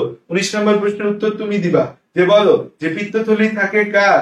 পিত্তথলি থাকে কার? খরগোশের। ঘোড়া, কুকুর, ইঁদুর, হরিণ, এদের হচ্ছে ঘোড়া, কুকুর, ইঁদুর, হরিণ, এদের হচ্ছে পিত্তথলি থাকে না। হরিণ, এদের হচ্ছে কি নাই? এদের পিত্তথলি নাই, এদের গল ব্লাডার নাই, এদের পিত্তথলি নেই। যে খরগোশ আছে আমাদের, সেই খরগোশের পিত্তথলি আছে। খরগোশের কি আছে? পিত্তথলি বা গল ব্লাডার আছে। কোনটা প্রাকৃতিক ল্যাক্সেটিভ? ল্যাক্সেটিভ কারা? যারা মল নিষ্কাশন সহজ করে। দেখবো অনেকের কষা পায়খানা বা কনস্টিপেশন থাকে। এই যে যাদের কষা পায়খানা বা কনস্টিপেশন থাকে তাদের অনেক ওষুধ দেয়, সিরাপ দেয়, তারপর হচ্ছে যে তোমার ইসবগুলের ভুসি খাইতে বলে, অনেক সময় না হলে সাপোজিটর, গ্লাইসাপ নামে সাপোজিটর দিতে হয়। তো ল্যাক্সেটিভ হিসেবে কাজ করে আমাদের পিত্ত লবণ। পিত্ত লবণটা হচ্ছে কোলনে পেরিস্টালসিস বাড়ায় মল নিষ্কাশনে সাহায্য করে, এটাকে বলে জোলাপ ক্রিয়া। জোলাপ ক্রিয়া হচ্ছে পেরিস্টালসিস বাড়ায়, পেরিস্টালসিস বাড়ায়, পেরিস্টালসিস বাড়ায়। এই যে পেরিস্টালসিস বাড়ায় এটাকে বলি জোলাপ ক্রিয়া। এই জোলাপ ক্রিয়াটা কে করে? এটা জোলাপ ক্রিয়াটা করে হচ্ছে পিত্ত লবণ। পিত্ত লবণ হচ্ছে আমাদের কোলনে পেরিস্টালসিস বাড়ায় বা জোলাপ ক্রিয়া বলি এটাকে আমরা। আইলেটস অফ ল্যাঙ্গারহ্যান্সে সবচেয়ে বেশি কোন কোষ বিদ্যমান? দেখো আইলেটস অফ ল্যাঙ্গারহ্যান্সটা হচ্ছে আমাদের এটা একটা অন্তঃক্ষরা গ্রন্থি। এটা কি একটা অন্তঃক্ষরা গ্রন্থি? অন্তঃক্ষরা গ্রন্থি আমাদের হচ্ছে যে এই অগ্নাশয়ের, এটা আইলেটস অফ ল্যাঙ্গারহ্যান্স কোথায় আছে? অগ্নাশয়ের লেজে, অগ্নাশয়ে। অগ্নাশয়ে আমাদের হচ্ছে এই আইলেটস অফ ল্যাঙ্গারহ্যান্সটা হচ্ছে একটা অন্তঃক্ষরা গ্রন্থি হিসেবে কাজ করে। এখানে আমাদের 4 ধরনের কোষ আছে। আলফা সেল, আলফা সেল কি ক্ষরণ করে? গ্লুকাগন ক্ষরণ করে, গ্লুকাগন ক্ষরণ করে। এই গ্লুকাগন হচ্ছে রক্তে গ্লুকোজ বাড়ায়, রক্তে গ্লুকোজ বাড়ায়, রক্তে গ্লুকোজ বাড়ায়, রক্তে গ্লুকোজ বাড়ায় হচ্ছে গ্লুকাগন। বিটা সেল কি করে? বিটা সেল হচ্ছে ইনসুলিন ক্ষরণ করে, ইনসুলিন ক্ষরণ করে। এরা রক্তে গ্লুকোজ কমায়। তাহলে আলফা এবং বিটা কোষের কাজ কি? Just opposite. আলফা বিটা কোষের কাজ জাস্ট অপোজিট। ডেল্টা সেল যে আছে আমাদের, ডেল্টা সেল, এরা কি ক্ষরণ করে? এরা ক্ষরণ করে হচ্ছে সোমাটোস্ট্যাটিন। সোমাটোস্ট্যাটিন ক্ষরণ করে। এই সোমাটোস্ট্যাটিন হচ্ছে আলফা ও বিটা সেলের ক্ষরণ নিয়ন্ত্রণ করে, আলফা ও বিটা সেলের ক্ষরণ নিয়ন্ত্রণ করে। আর হচ্ছে আমাদের গামা সেল বা পিপি সেল, পিপি সেল এর কি ক্ষরণ করে? Pancreatic polypeptide, pancreatic polypeptide, pancreatic polypeptide, pancreatic polypeptide ক্ষরণ করে। এই যে আমাদের প্যানক্রিয়াটিক পলিপেপটাইড ক্ষরণ করে, এইটা হচ্ছে যে আমাদের কি কাজ করে? এটার কাজ কি? এটার কাজ হচ্ছে এরা আমাদের হচ্ছে ইয়া বাড়ায়। কি বলে এটাকে? কি বাড়ায়? এরা হচ্ছে ক্ষুধা হ্রাস করে। প্যানক্রিয়াটিক পলিপেপটাইড হচ্ছে ক্ষুধা হ্রাস করে, ক্ষুধা হ্রাস করে। এটা খুব ইম্পর্টেন্ট একটা জিনিস না? ক্ষুধা হ্রাস হলে দুনিয়া অনেক সহজ হয়ে যেত। এখন এই মধ্যে আলফা সেলি হচ্ছে 80%, আলফা সেলি 80%। তাহলে কোনটা সবচেয়ে বেশি? আলফা সেলটা সবচেয়ে বেশি পরিমাণে থাকে। একটু কমেন্টে উত্তরগুলোও জানাবা। দেখো আইলেটস অফ ল্যাঙ্গারহ্যান্স সম্পর্কে কোনটা অসত্য? এটার উত্তর দাও। 23-এর উত্তর দাও কমেন্টে, 23-এর উত্তর জানাও। এটা বলছে অসত্য। অসত্য মানে কি? অসত্য মানে হচ্ছে মিথ্যা। অসত্য মানে কি? অসত্য মানে হচ্ছে মিথ্যা। কি বলছে? কোষগুলা নালীবিহীন। কোষগুলা কেমন? কোষগুলা নালীবিহীন। অবশ্যই নালীবিহীন, কারণ আইলেটস অফ ল্যাঙ্গারহ্যান্স একটা অন্তঃক্ষরা গ্রন্থি। অন্তঃক্ষরা গ্রন্থিতে নালী থাকে না। এর থেকে যে হরমোন ক্ষরণ হয় সেটা সরাসরি রক্ত নালীতে চলে যায়, আলাদা করে ওর নালীর দরকার নেই। কোষগুলোর মধ্যে ডেল্টা কোষ সোমাটোস্টেটিন ক্ষরণ করে, এটা হচ্ছে যে সত্যি কথা। কোষগুলা নালীবিহীন, এটা হচ্ছে যে সত্য কথা। কোষগুলা নালীবিহীন, এটা কি আমাদের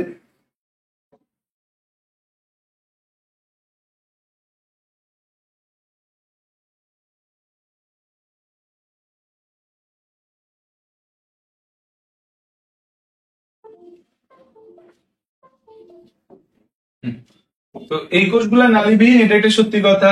আমাদের হচ্ছে কোষগুলোর মধ্যে ডেল্টা কোষ সোমাটোস্টেটিন ক্ষরণ করে, এটাও সত্য কথা। গামা কোষ হচ্ছে যে আমাদের প্যানক্রিয়াটিক পলিপেপটাইড ক্ষরণ করে, এটাও সত্যি কথা।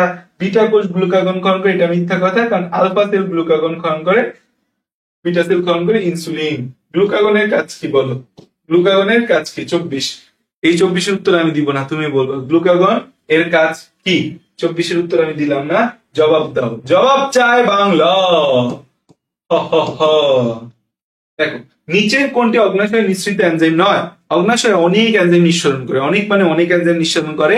অগ্নাশয় থেকে 3 ধরনের। দেখো আমাদের লালারস থেকে শুধু শর্করা বিশ্লেষী এনজাইম ক্ষরণ হয়, আমাদের গ্যাস্ট্রিক গ্রন্থি থেকে মূলত আমিষ বিশ্লেষী এনজাইম ক্ষরণ হয়, কিন্তু অগ্নাশয় রস এবং আন্তরিক রস এই দুইটা থেকে আমাদের সকল ধরনের বিশ্লেষী এনজাইম খনিত হয়। তার যকৃতের ক্ষেত্রে যে আমাদের যকৃত রস বলতে বেসিক্যালি এটা পিত্তরস তো কোনো এনজাইম না, এই মূলত হচ্ছে চর্বি জাতীয় খাবারগুলোকে ক্ষুদ্র ক্ষুদ্র কণায় পরিণত করে স্নেহ পরিপাকে সাহায্য করে।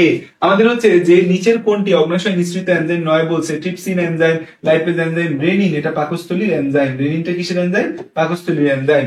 তাহলে হচ্ছে যে এটার উত্তর আমরা পেয়ে গেলাম। গ্যাস্ট্রিক গ্রন্থির সংখ্যা হচ্ছে আমাদের কত?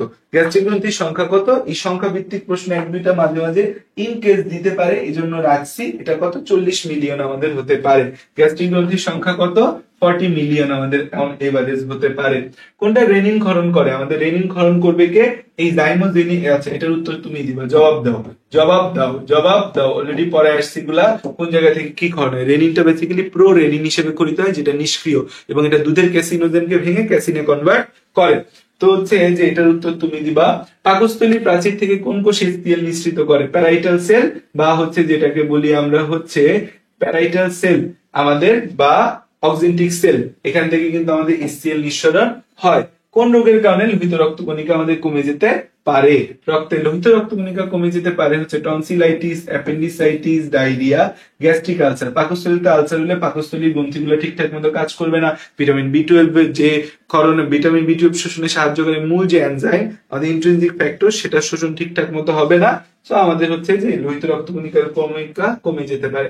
ক্রিপ্স অফ লিভার কোন কোষে কোন কোষ থাকে না? ক্রিপ্স অফ লিভার কোন কোষে কোন কোষ থাকে না? ক্রিপ্স অফ লিভার কোন হচ্ছে আন্তরিক গ্রন্থি। সেই আন্তরিক গ্রন্থিতে হচ্ছে যে আমাদের কোন কোষ থাকবে না? আমাদের প্যানেট কোষ থাকে, আইডেন্টিফাইং কোষ থাকে, ব্রাশ কোষ থাকে, জাইমোজেনিক কোষ থাকে না। ব্রাশ কোষ মূলত হচ্ছে মাইক্রোভিলাই। ব্রাশ কোষ মূলত কি? মাইক্রোভিলাই। এটা হচ্ছে ব্রাশ কোষ হিসেবে কাজ করে। দেখো, মানুষের ক্ষুধা নিয়ন্ত্রণকারী কেন্দ্র মস্তিষ্কের কোথায় অবস্থিত? মানুষের ক্ষুধা নিয়ন্ত্রণকারী কেন্দ্র মস্তিষ্কের কোথায় অবস্থিত? কোন জায়গাটা আমাদের ক্ষুধাকে নিয়ন্ত্রণ করে? ক্ষুধা নিয়ন্ত্রণকারী অঙ্গ মস্তিষ্কের হাইপোথ্যালামাসে অবস্থিত, যেই জায়গাটা দিয়ে আমাদের ক্ষুধা নিয়ন্ত্রণ হয়। হাইপোথ্যালামাস একই সাথে আমাদের তাপ কেন্দ্র হিসেবেও কাজ করে। কি হিসেবে কাজ করে? তাপ কেন্দ্র হিসেবেও কাজ করে। অ্যাসিটাইলকোলিন কোনটির সাথে সংশ্লিষ্ট? দেখো, আমাদের হচ্ছে যে এই যে স্নায়ুতন্ত্র নিয়ে যদি কথা বলি, আমাদের হচ্ছে স্নায়ুতন্ত্রের মধ্যে দুইটা ঘটনা দেখা যায়। স্নায়ুতন্ত্রে দুইটা ঘটনা দেখা যায়। একটা হচ্ছে এক্সট্রিনজিক প্লেক্সাস, যে প্লেক্সাস মানে জালিকা, বাইরের দিকে এক্সট্রিনজিক প্লেক্সাস থাকে। আর একটা হচ্ছে ইন্ট্রিনজিক প্লেক্সাস, বা এটাকে বলি enteric স্নায়ুতন্ত্র।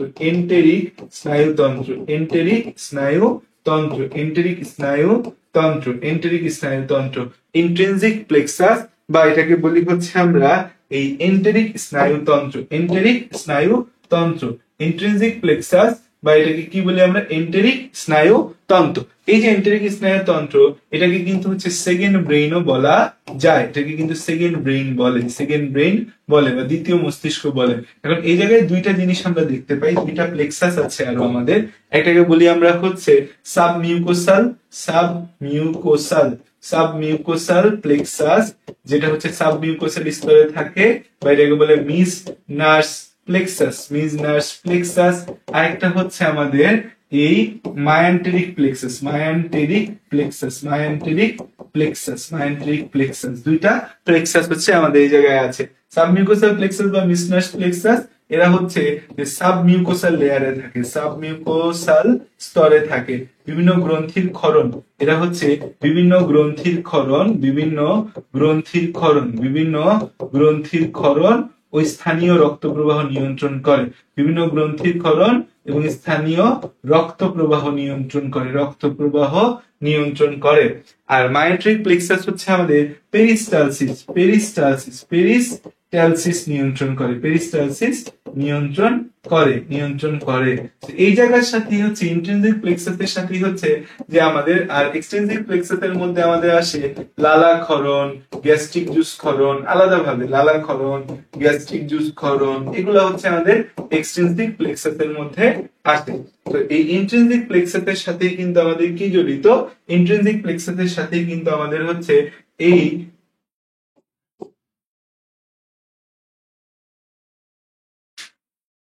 Extrinsic plexus, intrinsic plexus. Enteric plexus বা ইন্ট্রিনসিক প্লেক্সাস, এটার সাথে আমাদের এই অ্যাসিটাইল কোলিন যে আছে, এই অ্যাসিটাইল কোলিনটা হচ্ছে যুক্ত। না, ভুল বলছি, এক্সট্রিনসিক প্লেক্সাস সাথে, এন্টেরিক প্লেক্সাস না। এন্টেরিক প্লেক্সাস এর মধ্যে তো এরা সবাই চলে আসে। এন্টেরিক প্লেক্সাস এটা, এর দুই ভাগ, এই দুইটা। এক্সট্রিনসিক প্লেক্সাসের সাথে অ্যাসিটাইল কোলিন যুক্ত। কার সাথে? এই এক্সট্রিনসিক প্লেক্সাস যে আছে তার সাথে acetylcholine, acetylcholine, acetylcholine, acetylcholine হচ্ছে যে যুক্ত। কে যুক্ত? অ্যাসিটাইল কোলিন যুক্ত। দেখো এখন হচ্ছে যে আমরা যদি সামনে যাই, খাদ্য গ্রহণের সময় কোন হরমোনের প্রভাবে খাবারের প্রতি তৃপ্তি বা স্যাটাইটি চলে আসে? না, খাইছি অনেক। এখানে গ্রিলিং যেটা আছে সেটা হচ্ছে ক্ষুধা জাগায়, এটা হচ্ছে ক্ষুধা জাগায়। আর পেপটাইড ওয়াই ওয়াই এইটা হচ্ছে যে আমাদের ক্ষুধা হ্রাস করে, তৃপ্তি জাগায়। কোন এনজাইমের প্রভাবে পরিপাকে অন্য এনজাইম গুলা সক্রিয় হয়ে পরিপাকে অংশ নেয়? এখানে এরকম আছে এন্টারোকাইনেজ। এই এন্টারোকাইনেজটা হচ্ছে আমাদের ট্রিপসিনোজেনকে, এই ট্রিপসিনোজেনকে তারা সক্রিয় করে ট্রিপসিনে কনভার্ট করে। ঠিক আছে, নিচের কোনটি সঠিক? নিচের কোনটি সঠিক? দেখো তো, উত্তর দাও তো, 35 উত্তর দাও, কমেন্টে 35 এর উত্তর জানাও।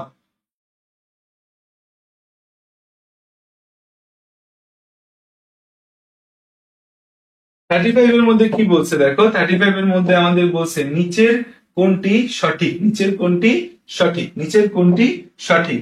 আমাদের হচ্ছে যে টায়ালিন এনজাইমকে সক্রিয় করে বাইকার্বনেট আয়ন, ট্রিপসিনকে সক্রিয় করে এন্টারোকাইনেজ, ট্রিপসিনকে সক্রিয় করে এন্টারোকাইনিন, টায়ালিনকে সক্রিয় করে HCl না। আমাদের টায়ালিনকে সক্রিয় করে হচ্ছে বাইকার্বনেট আয়ন না। কোন আয়ন? Chloride ion. যদি ক্লোরাইড কথা থাকতো তাহলে ঠিক ছিল। তাহলে এখানে একমাত্র সঠিক কথা হচ্ছে এই ট্রিপসিনকে সক্রিয় করে এন্টারোকাইনেজ। আমাদের দেহে শর্করা কি রূপে শোষিত হয়? আমাদের দেহে শর্করাটা গ্লুকোজ রূপে শোষিত হয়। সো গ্লুকোজ হচ্ছে একটা মনোস্যাকারাইড। আমাদের দেহে শর্করা কি রূপে শোষিত হয়? Glucose, fructose, galactose. মূলত হচ্ছে যে গ্লুকোজটা রূপেই বেশি শোষিত হয়, এছাড়া গ্লুকোজ, ফ্রুক্টোজ, গ্যালাক্টোজ রূপে শোষিত হতে পারে। গ্লুকোজ রূপে শোষণ হচ্ছে 80%, ফ্রুক্টোজ আর গ্যালাক্টোজ রূপে শোষণের পরিমাণ হচ্ছে 20%। আমাদের চর্বি শোষিত হয় ফ্যাটি অ্যাসিড এবং গ্লিসারল রূপে। আমিষ শোষিত হয় কি রূপে? অ্যামিনো অ্যাসিড রূপে। তারপর আসো যে আমরা যদি দেখি যে শর্করা শোষণের ক্ষেত্রে গ্যালাক্টোজ এবং ফ্রুক্টোজ কত শতাংশ শোষিত হয়? মাত্র বলে দিছি, মাত্র বলে দিছি, এবং আমি জবাব চাই, জবাব চাই বাংলা। মাইসেলিন গঠনের ক্ষেত্রে কোনটি অংশগ্রহণ করে না? মাইসেলি গঠনের ক্ষেত্রে আমাদের হচ্ছে ফ্যাটি অ্যাসিড। ফ্যাটি অ্যাসিডের মধ্যে দুইটা জিনিস আছে, long chain fatty acid, short chain fatty acid. এখানে লং চেইন ফ্যাটি অ্যাসিড হচ্ছে যে আমাদের মাইসেলি গঠনের সময় লাগে। আমাদের হচ্ছে মনোগ্লিসারাইড লাগে, আমাদের ট্রাইগ্লিসারাইড লাগে, আমাদের বিভিন্ন চর্বিতে দ্রবণীয় ভিটামিন লাগে। তার চারপাশে হচ্ছে যে আমাদের এই পিত্ত লবণ, তার চারপাশে কি এরকম আমাদের পিত্ত লবণ, এগুলোর চারপাশে আমাদের পিত্ত লবণ যুক্ত হয়ে আমাদের মাইসেলি গঠন করে। তাহলে এটাকে কি মাইসেলি গঠনে আমাদের কি এই ক্ষুদ্র শিকল ফ্যাটি অ্যাসিড লাগবে? লাগবে না। মাইসেলি গঠনে কি আমাদের গ্লিসারল লাগবে? লাগবে না, কারণ এরা হচ্ছে ব্যাপন প্রক্রিয়ায় শোষিত হয়, এরা ব্যাপন প্রক্রিয়ায় শোষিত হয়। এরা কি হয়? ব্যাপন প্রক্রিয়ায় শোষিত হচ্ছে, ব্যাপন প্রক্রিয়ায় শোষিত হচ্ছে। কোন প্রক্রিয়ায় শোষিত হচ্ছে? ব্যাপন প্রক্রিয়ায় শোষিত হচ্ছে। দেখো কাইলোমাইক্রনটা আমাদের গ্লিসারল ডিহাইডের সাথে, গ্লিসারল ডিহাইডের সাথে কোনটি থাকে? কাইলোমাইক্রন। খেয়াল করো যে আমাদের এই যে মনোগ্লিসারাইড আর হচ্ছে ফ্যাটি অ্যাসিড, এরা মিলে কি তৈরি করবে? ট্রাইগ্লিসারাইড। সাথে আমাদের কি আছে? কোলেস্টেরল। তারপর সাথে কি আছে? ফসফোলিপিড। এরা আমাদের হচ্ছে সব হচ্ছে আমাদের চর্বি। এই চর্বির চারপাশে হচ্ছে প্রোটিন। এই চর্বির চারপাশে কে? এই চর্বির চারপাশে হচ্ছে আমাদের প্রোটিন। প্রোটিন মিলে লিপোপ্রোটিন তৈরি করে। এই লিপোপ্রোটিনের একটা টাইপ হচ্ছে কাইলোমাইক্রন, ক্ষুদ্র চর্বির দানা। এই ক্ষুদ্র চর্বির দানায় তাহলে কি যুক্ত হয় সাথে? লিপোপ্রোটিন যুক্ত হয়। কি যুক্ত হয় সাথে? লিপোপ্রোটিন যুক্ত হয়। বৃহদান্ত্রের দৈর্ঘ্য কিন্তু আমাদের হচ্ছে বেশি না, বৃহদান্ত্রের দৈর্ঘ্য মাত্র হচ্ছে 1.5 মিটার। ক্ষুদ্রান্তের দৈর্ঘ্য কত? ক্ষুদ্রান্ত হচ্ছে 6 থেকে 7 মিটার। তারপরে একে ক্ষুদ্রান্ত কেন বলতেছি, কারণ এর নালিকাগুলা আমাদের খুব চিকন চিকন হয়। এই চিকন চিকন নালিকা হওয়ার কারণে দেখা গেছে যে এরা অল্প জায়গায় থাকতে পারে। আর বৃহদান্তের নালিকাগুলো অনেক মোটা মোটা হয়, সো এই মোটা হওয়ার কারণে দেখা গেছে এরা অল্প জায়গায় থাকতে পারে না। এদের থাকার জন্য কি হয়, বেশি জায়গার প্রয়োজন হয়। কোথায় খাদ্যের কণা পরিপাক হয় না, খাদ্য পরিপাক বৃহদান্তে হয় না। আমাদের ক্ষুদ্রান্ত খাদ্য পরিপাকের মূল জায়গা, মূল জায়গা হচ্ছে আমাদের ক্ষুদ্রান্ত, মূল জায়গা কোথায় আমাদের হচ্ছে ক্ষুদ্রান্তের মধ্যে খাদ্য পরিপাকটা ক্ষুদ্রান্তের কোথায় হয়, খাদ্য পরিপাক হয় হচ্ছে ডিউডেনামে, খাদ্য পরিপাক হয় হচ্ছে ডিউডেনামে। খাদ্য শোষণ হয় কোথায়, খাদ্য শোষণ হয় হচ্ছে জেজুনাম এবং ইলিয়ামে। খাদ্য শোষণ হয় কোথায়, জেজুনাম এবং হচ্ছে ইলিয়ামে। খাদ্য শোষণ হয় কোথায়, জেজুনাম এবং ইলিয়ামে। এই যে আমাদের জেজুনাম আছে, এই জেজুনামের মধ্যে বেশি শোষণ ঘটে। কোথায় বেশি শোষণ ঘটে, জেজুনামে বেশি শোষণ ঘটে। অ্যাপেন্ডিক্স কার সাথে যুক্ত থাকে, অ্যাপেন্ডিক্স হচ্ছে সিকামের সাথে যুক্ত থাকে। অ্যাপেন্ডিক্সটাকে কিন্তু বলা হয় অ্যাবডোমিনাল টনসিল। এবং আমরা ছোটবেলা থেকেই জানি যে অ্যাপেন্ডিক্স ফেলে দেওয়া যায়। অ্যাপেন্ডিক্স কি বলে, একটা নিষ্ক্রিয় অঙ্গ বলি। অ্যাপেন্ডিক্স কি বলা হয়, নিষ্ক্রিয় অঙ্গ বলা হয়। দেখো 350 গ্রাম তরল মণ্ড থেকে মল পাওয়া যাবে কতটুকু, লাস্টের দিকে একটা কথা আছে, তরল মণ্ড থেকে মল। 350 গ্রাম তরল মণ্ড থেকে দেখা গেছে 135 গ্রাম হচ্ছে মল পাওয়া যায়। মল তৈরি প্রক্রিয়াটা কোথায় হয়, মল জমা থাকে কই বলতো, মল জমা থাকে কই, মল জমা থাকে হচ্ছে সিগময়েড কোলন এবং হচ্ছে যে আমাদের মলাশয়। সিগময়েড কোলন এবং মলাশয় এই দুই জায়গায় হচ্ছে আমাদের মল জমা থাকে। কারো বিএমআই 30 থেকে 34.9। আমরা জানি যে 18.5 এর নিচে গেলে সে কম ওজন। তার অতিরিক্ত ওজন কখন বলবো, আমরা হচ্ছে 18.5 থেকে 24.99, এটা স্বাভাবিক ওজন। 25 থেকে 29.99, 25.00 থেকে 29.99 অতিরিক্ত ওজন। প্রথম স্তর হচ্ছে 30 থেকে 30.00 থেকে 34.99, তারপর দ্বিতীয় তৃতীয় এইভাবে যায়। তাহলে সে স্থূলতার প্রথম স্তরে আছে। আমার স্তরও কিন্তু, আমিও কিন্তু স্থূলতার প্রথম স্তরে আছি, মোটা হয়ে গেছি। যে জিনগত ত্রুটির কারণে স্থূলতা দেখা যায়, আমাদের একটা গুচ্ছ জিনের নাম দেওয়া আছে। গুচ্ছ জিনের আরেকটা নাম হচ্ছে লেপটিন জিন বা এর আরেকটা নাম হচ্ছে গুচ্ছ জিন। এই জিনের কারণে কিন্তু মানুষ মোটা হয়। কোনটির কারণে মূলত স্ট্রোক হয়, আমরা যে হার্ট অ্যাটাকে স্ট্রোক করি সেটা হচ্ছে ভাত খাইয়া করি। ভাতের মধ্যে যে ট্রাইগ্লিসারাইড আছে, সেই ট্রাইগ্লিসারাইডের কারণেই কিন্তু হচ্ছে আমাদের মূলত স্ট্রোক হয়। তাহলে মূলত স্ট্রোক হয় কিসের কারণে, মূলত স্ট্রোক হয় হচ্ছে আমাদের এই ট্রাইগ্লিসারাইডের কারণে। মূলত স্ট্রোক হয় কিসের কারণে, এই ট্রাইগ্লিসারাইডের কারণে আমাদের মূলত স্ট্রোক হয়।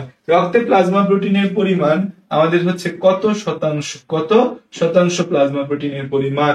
রক্তে আমাদের হচ্ছে যে এই যে রক্ত আছে, আমাদের রক্ত, এই যে আমাদের রক্ত আছে, রক্তের মধ্যে আমরা কি কি পাই খেয়াল করো। রক্তের মধ্যে, আচ্ছা তাহলে আমাদের এই এতটুকু পর্যন্ত 46 পর্যন্ত আমরা কিন্তু হচ্ছে যে তোমাদেরকে মূল বইটা হচ্ছে দেখাই দিলাম। মূল বই আমাদের পরিপাক এবং শোষণ দেখানো হয়েছে। পরিপাক শোষণে তো আসলে হাজারটা ইনফরমেশন, আমার কাছে যেগুলো ইম্পর্টেন্ট মনে হয়েছে সেগুলো আমি গুছিয়ে এনেছি এবং আমার কাছে মনে হয়েছে এখান থেকে প্রশ্ন আসতে পারে। তারপরে নানা জায়গা থেকে প্রশ্ন আসতে পারে, নানা ইনফরমেশন আসতে পারে। এই অধ্যায়টা অবশ্যই বই থেকে ভালোভাবে পড়ার কোনো বিকল্প নেই। আসো, রক্ত যে আছে আমাদের, এই রক্তের মধ্যে আমাদের হচ্ছে দুইটা জিনিস আছে, একটা হচ্ছে রক্ত রস আর একটা হচ্ছে রক্ত কণিকা। রক্ত রস আর একটাকে কি বলি, রক্ত কণিকা। এই যে রক্ত রস আছে, এই রক্ত রসটা কিন্তু 55%, রক্ত কণিকা কত পার্সেন্ট, 45%। এইখানে আমাদের আবার রক্ত রসের মধ্যে হচ্ছে আমাদের পানি থাকে কত পার্সেন্ট, পানি থাকে হচ্ছে 90 থেকে 92%। আর কঠিন পদার্থ কত, কঠিন হচ্ছে 8 থেকে 10%, 8 থেকে 10%। এই কঠিনের মধ্যে আমাদের হচ্ছে জৈব আর হচ্ছে অজৈব আছে, জৈব এবং অজৈব আছে। জৈব হচ্ছে 7 থেকে 9%, অজৈব হচ্ছে আমাদের 0.9%। এই যে জৈব আছে, জৈবের মধ্যে এক প্রোটিনই থাকে হচ্ছে আমাদের কত পার্সেন্ট, 7.5%। এই প্রোটিনটার মধ্যে আবার প্লাজমা প্রোটিন আছে GPA5, গ্লোবিউলিন, অ্যালবুমিন, প্রথমবিন, ফাইব্রিনোজেন। আমাদের হচ্ছে যে তাহলে উত্তর কি হবে, উত্তর হবে 7.5। উত্তর কত হবে, উত্তর হবে 7.5 হবে উত্তর, কি উত্তর 7.5। তারপর হচ্ছে দেখো প্রথম রক্ত সংবহন তন্ত্র, প্রথম মানবদেহে রক্ত সংবহন বর্ণনা করে কে, বিজ্ঞানী হচ্ছে উইলিয়াম হার্ভে। মানবদেহে সর্বপ্রথম হচ্ছে রক্ত সংবহন ব্যাখ্যা করে উইলিয়াম হার্ভে, স্টিফেন হিলস।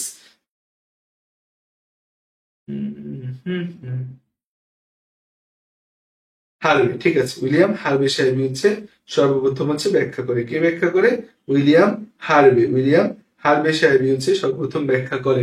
তারপর হচ্ছে যে দেখো আমাদের এরপরের কথা হচ্ছে মানবদের রক্তের পিএইচ হচ্ছে 7.4, এটা হচ্ছে গড়ে, এই পিএইচ হচ্ছে 7.35 থেকে 7.45, সেই জন্য বলা হয় ঈষৎ ক্ষারীয়, ঈষৎ ক্ষারীয়, ঈষৎ ক্ষারীয়। তাহলে মানবদেহের এই পিএইচ কেমন, ঈষৎ ক্ষারীয়, পিএইচ কেমন, ঈষৎ ক্ষারীয়, পিএইচ কেমন, ঈষৎ ক্ষারীয় যে হয় আমাদের। রক্তের আপেক্ষিক গুরুত্ব হচ্ছে 1.005 থেকে 1.06006, এটাকে 1.065 বলা যায়। তাহলে এটা হবে না, উপরেরটা হবে 1.05 থেকে 1.06, এটা হবে আমাদের রক্তের আপেক্ষিক গুরুত্ব বা স্পেসিফিক গ্র্যাভিটি। তাহলে এইটা আপেক্ষিক গুরুত্ব বা স্পেসিফিক গ্র্যাভিটি হওয়া মানে কি, রক্ত পানি থেকে হচ্ছে যে ভারী না হালকা, রক্ত পানি থেকে কিন্তু হচ্ছে ভারী, তাহলে পানির মধ্যে রক্ত ডুবে যাবে। একদম প্রথম পেজে যে কথাগুলো আছে এই জায়গা থেকে কিন্তু প্রচুর প্রশ্ন আসে। দেখো নেক্সট কথা হচ্ছে একজন পূর্ণবয়স্ক মানুষের মোট ওজনের কত শতাংশ রক্ত থাকে, 7 থেকে 8% রক্ত থাকে, যেটার পরিমাণ হচ্ছে 5 to 6 লিটার, যেটার পরিমাণ কত, 5 to 6 লিটার হচ্ছে যেটার পরিমাণ হয়। রক্তকণিকা সম্পর্কে কোনটা সত্যি, রক্তকণিকা সম্পর্কে কোনটা সত্যি, রক্তকণিকা সম্পর্কে সত্য কোনটা, এদের নিউক্লিয়াস আছে রক্তকণিকা। আচ্ছা এখন কিছু রক্তকণিকায় আছে, কিছু রক্তকণিকায় নাই, এদের মাইটোকন্ড্রিয়া আছে। আচ্ছা এখানে আমাদের লোহিত রক্তকণিকা বলতে চাইছে, লোহিত, লোহিত রক্তকণিকা সম্পর্কে কোনটা সত্য, এদের নিউক্লিয়াস আছে নাই, মাইটোকন্ড্রিয়া আছে নাই, এদের উৎপত্তি অস্থিমজ্জার স্টেম কোষ থেকে, এটা সত্যি কথা। এরা নতুন রক্তকণিকা তৈরি করতে পারে না, পারে না, কারণ লোহিত না বললে তো নিউক্লিয়াস নাই, এই কথাটা তো কোথাও অ্যাপ্লিকেবল, কোথাও অ্যাপ্লিকেবল না। ডাব্লিউবিসি এর মধ্যে যেমন নিউক্লিয়াস আছে, আরবিসি তে নিউক্লিয়াস নাই আমাদের। নিচের কোনটি রক্তের আমিষ নয়, জিপিএ5, জিপিএ5, জিপিএ5, 53 উত্তর দাও তুমি, 53 উত্তর দাও। জি দিয়ে আসে হচ্ছে গ্লোবিউলিন, গ্লোবিউলিন, এ দিয়ে পি দিয়ে আসে প্রোথ্রম্বিন, এ দিয়ে আসে কি অ্যালবুমিন, অ্যালবুমিন, 5 দিয়ে আসে কি ফাইব্রিনোজেন, ফাইব্রিনোজেন, ফাইব্রিনোজেন। এর মধ্যে হচ্ছে আমাদের এই প্রথম বিন আর ফাইব্রিনোজেন, এই দুইজন হচ্ছে আমাদের ক্লটিং ফ্যাক্টর, রক্ত জমাট বাঁধার ফ্যাক্টর। সক্রিয় না নিষ্ক্রিয়, নিষ্ক্রিয় কিন্তু দুইজনই, কারণ কোনো কিছু নামের আগে প্রো আর শেষে যদি নোজেন থাকে সেটাকে কি বলে, নিষ্ক্রিয় বলে, কি বলে, নিষ্ক্রিয় বলে। তাহলে হচ্ছে আমিষ নয় কোনটা, বিলিরুবিন, কারণ বিলিরুবিনটা একটা পিত্তরঞ্জক, সে কি না রক্তের কোন আমিষ না। লোহিত রক্তকণিকা নিম্নের কোনটি উৎপন্ন করে যা এল আর্জিনিনের মতো কাজ করে, নাইট্রিক অক্সাইড তৈরি করে যা এল আর্জিনিনের মতো কাজ করে রক্তনালীকে প্রসারিত করে, কাকে প্রসারিত করে, রক্তনালীকে প্রসারিত করে, রক্তনালী প্রসারিত। আর এই লোহিত রক্তকণিকার মধ্যে একজন আছে যে রক্তনালী সংকুচিত করে, তার নাম হচ্ছে হাইড্রোজেন সালফাইড, রক্তনালী সংকুচিত, সংকুচিত। আচ্ছা আমাকে একটা প্রশ্নের উত্তর দাও তো, আরবিসি তৈরির প্রক্রিয়ার নাম কি, আরবিসি তৈরির প্রক্রিয়া, সব আরবিসি তৈরির প্রক্রিয়ার নাম কি, আর প্লেটিলেট, প্লেটিলেট তৈরির প্রক্রিয়ার নাম কি। আমাদের রক্তকণিকা কোথায় তৈরি হয়, রক্তকণিকা তৈরি হয় হচ্ছে বোন ম্যারুতে, বোন ম্যারুর কোন কোষে তৈরি হয়, বোন ম্যারু স্টেম কোষে, স্টেম কোষের নাম কি, haematopoietic stem cell, haematopoietic stem cell, haematopoietic stem cell. এই যে খেয়াল করো আরবিসি তৈরির প্রক্রিয়া এরিথ্রোপয়েসিস, প্লেটিলেট তৈরির প্রক্রিয়ার নাম কি? মেগা ক্যারিওপয়েসিস। কারণ এখানে মেগা ক্যারিওব্লাস্ট নামে একটা অপরিণত কোষ তৈরি হয়, সেখান থেকে মেগা ক্যারিওসাইট, সেই মেগা ক্যারিওসাইটের সাইটোপ্লাজমের ভগ্নাংশ থেকে অণুচক্রিকা তৈরি হয়। আর হচ্ছে রক্ত তৈরির প্রক্রিয়াকে কি বলা হয় বলতো? রক্ত তৈরির প্রক্রিয়ার নাম কি? রক্ত তৈরির প্রক্রিয়ার নাম কি? রক্ত তৈরির প্রক্রিয়ার নাম কি বলো? এই তিনটা প্রশ্ন জানতে চায় বাংলাদেশ, বলে দাও। লোহিত রক্তকণিকা কোন গ্যাসটা তৈরি করে? হাইড্রোজেন সালফাইড গ্যাস তৈরি করে। লোহিত রক্তকণিকা কি তৈরি করে? হাইড্রোজেন সালফাইড গ্যাস তৈরি করে। রক্তের সান্দ্রতাকে রক্ষা করে কে? সান্দ্রতা বা ইংরেজিতে বলি ভিসকোসিটি। রক্তের সান্দ্রতা বা ভিসকোসিটি মেনটেন করে হচ্ছে আরবিসি। আরবিসি রক্ত সান্দ্রতা মেনটেন করে। বলো, পানি থেকে রক্ত কত গুণ বেশি সান্দ্র? 5 গুণ বেশি সান্দ্র। পানি থেকে রক্ত কত গুণ সান্দ্র? 5 গুণ বেশি সান্দ্র। আমাদের এই যে আমাদের হচ্ছে নেক্সট প্রশ্ন হচ্ছে, কোনটি রক্তকণিকা অম্লক্ষারের ভারসাম্য রক্ষা করে? এখানে লোহিত রক্তকণিকার নাম আছে শুধু, যেটা অম্লক্ষারের ভারসাম্য রক্ষা করে। আর মূল ভারসাম্য রক্ষা করার কাজটা করে হচ্ছে যে আমাদের প্লাজমার বাইকার্বনেট। প্লাজমার বাইকার্বনেট, প্লাজমার বাইকার্বনেট হচ্ছে আমাদের অম্লক্ষারের ভারসাম্য রক্ষার মূল প্লেয়ার হিসেবে থাকে। লোহিত রক্তকণিকার সৃষ্টিতে কোনটা ভূমিকা রাখে বলো? এটা অলরেডি পড়ে আসছি তোমাকে। জিরেইথোপয়েসিসে মূল ভূমিকা রাখে। জবাব চাই বিওবি, জবাব চাই বিওবি। বলো এটার উত্তর কি হবে? এটার উত্তর কি হবে? কি হবে? ভিটামিন বি12 আর ফলিক অ্যাসিড। ফলিক অ্যাসিড আর হচ্ছে আমাদের ভিটামিন বি12। তারপর আসলো লোহিত রক্তকণিকা সৃষ্টি হওয়ার প্রক্রিয়াকে বলি এরিথ্রোপয়েসিস। হেমাটোপয়েসিস মানে রক্ত তৈরির প্রক্রিয়া, লিউকোপয়েসিস মানে লিউকোসাইট তৈরির প্রক্রিয়া, আর মেগাক্যারিওপয়েসিস মানে আমাদের অণুচক্রিকা তৈরির প্রক্রিয়া। কোন অঙ্গের মাধ্যমে অক্সিজেনের মাত্রা শনাক্ত করে এরিথ্রোপয়েটিন নামক হরমোন ক্ষরণ করে? এই এরিথ্রোপয়েটিন নামক হরমোনটা ক্ষরণ হয় হচ্ছে আমাদের বৃক্ক বা কিডনি থেকে। বৃক্ক বা কিডনি হচ্ছে যে আমাদের রক্ত অক্সিজেনের মাত্রা শনাক্ত করে আমাদের এরিথ্রোপয়েটিন হরমোন ক্ষরণ করে। রক্ত অক্সিজেনের মাত্রা কমে গেলে এরিথ্রোপয়েটিন ক্ষরণের মাত্রা বেড়ে যায়। আমাদের কত বছর পর্যন্ত দেহের প্রায় সব লম্বা অস্থি মজ্জার স্টেম সেল থেকে আরবিসি তৈরি হয়? এটা 20 বছর পর্যন্ত, কারণ আমাদের 20 বছর পর্যন্ত বোন গুলার মধ্যে বেশিরভাগ রেড বোন মেরু থাকে। আস্তে আস্তে রেড বোন মেরু ইউলো বোন মেরুতে কনভার্ট হয়, যেখানে শুধু চর্বি বা লিপিড সঞ্চিত থাকে। তারপর দেখো, হিমোগ্লোবিনে কয়টা পলিপেপটাইড চেইন থাকে? হিমোগ্লোবিনে 4টা পলিপেপটাইড চেইন থাকে এবং এরা কি করে? 4টা অক্সিজেন বহন করে, 4টা অক্সিজেন বহন করে, 4টা অক্সিজেন বহন করে, 4টা অক্সিজেন বহন করে। রক্তে লোহিত রক্তকণিকা বা আরবিসি যে আছে, আরবিসির আয়তনটা কেমন আছে? আরবিসি কেমন আছে? আরবিসি সংখ্যা এটা জানার জন্য আমরা হচ্ছে এই আরবিসি শতকরা হিসাবটাকে আমরা বলি হেমাটোক্রিট, এইচসিটি। হেমাটোক্রিট বা এইচসিটি এটাকে বলে আরবিসির শতকরা পরিমাপ। এই যে লিউকেমিয়া আছে, লিউকেমিয়াটা কিন্তু একটা ব্লাড ক্যান্সার। লিউকেমিয়াটা কি একটা ব্লাড ক্যান্সার, যেখানে ডাব্লিউবিসি অস্বাভাবিক ভাবে বেড়ে যায়। ডাব্লিউবিসি অস্বাভাবিক বৃদ্ধি, ডাব্লিউবিসি অস্বাভাবিক বৃদ্ধি, এটাকে বলি লিউকেমিয়া বলি আমরা। আরবিসি কমে যাওয়াকে কি বলি? এনিমিয়া।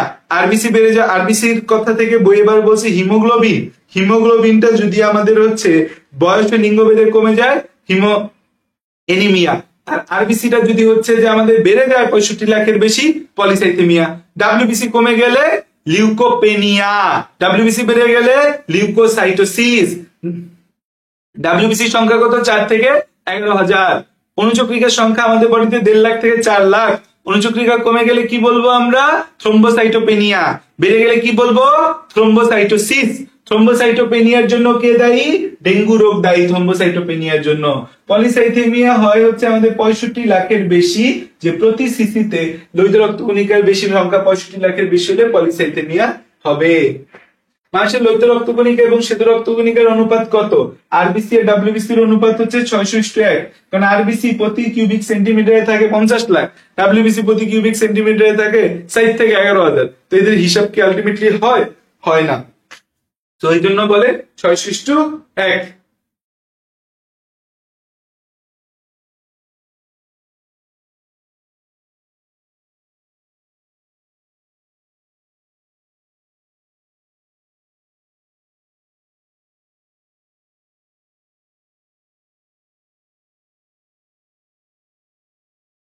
এরপর দেখো যে কোনটি অ্যান্টিবডি গঠন করে। আমাদের এখানে যে ইউসিনোফিল আছে, এই ইউসিনোফিলটা হচ্ছে কৃমির লার্ভার বিরুদ্ধে, কৃমির লার্ভার বিরুদ্ধে কাজ করে।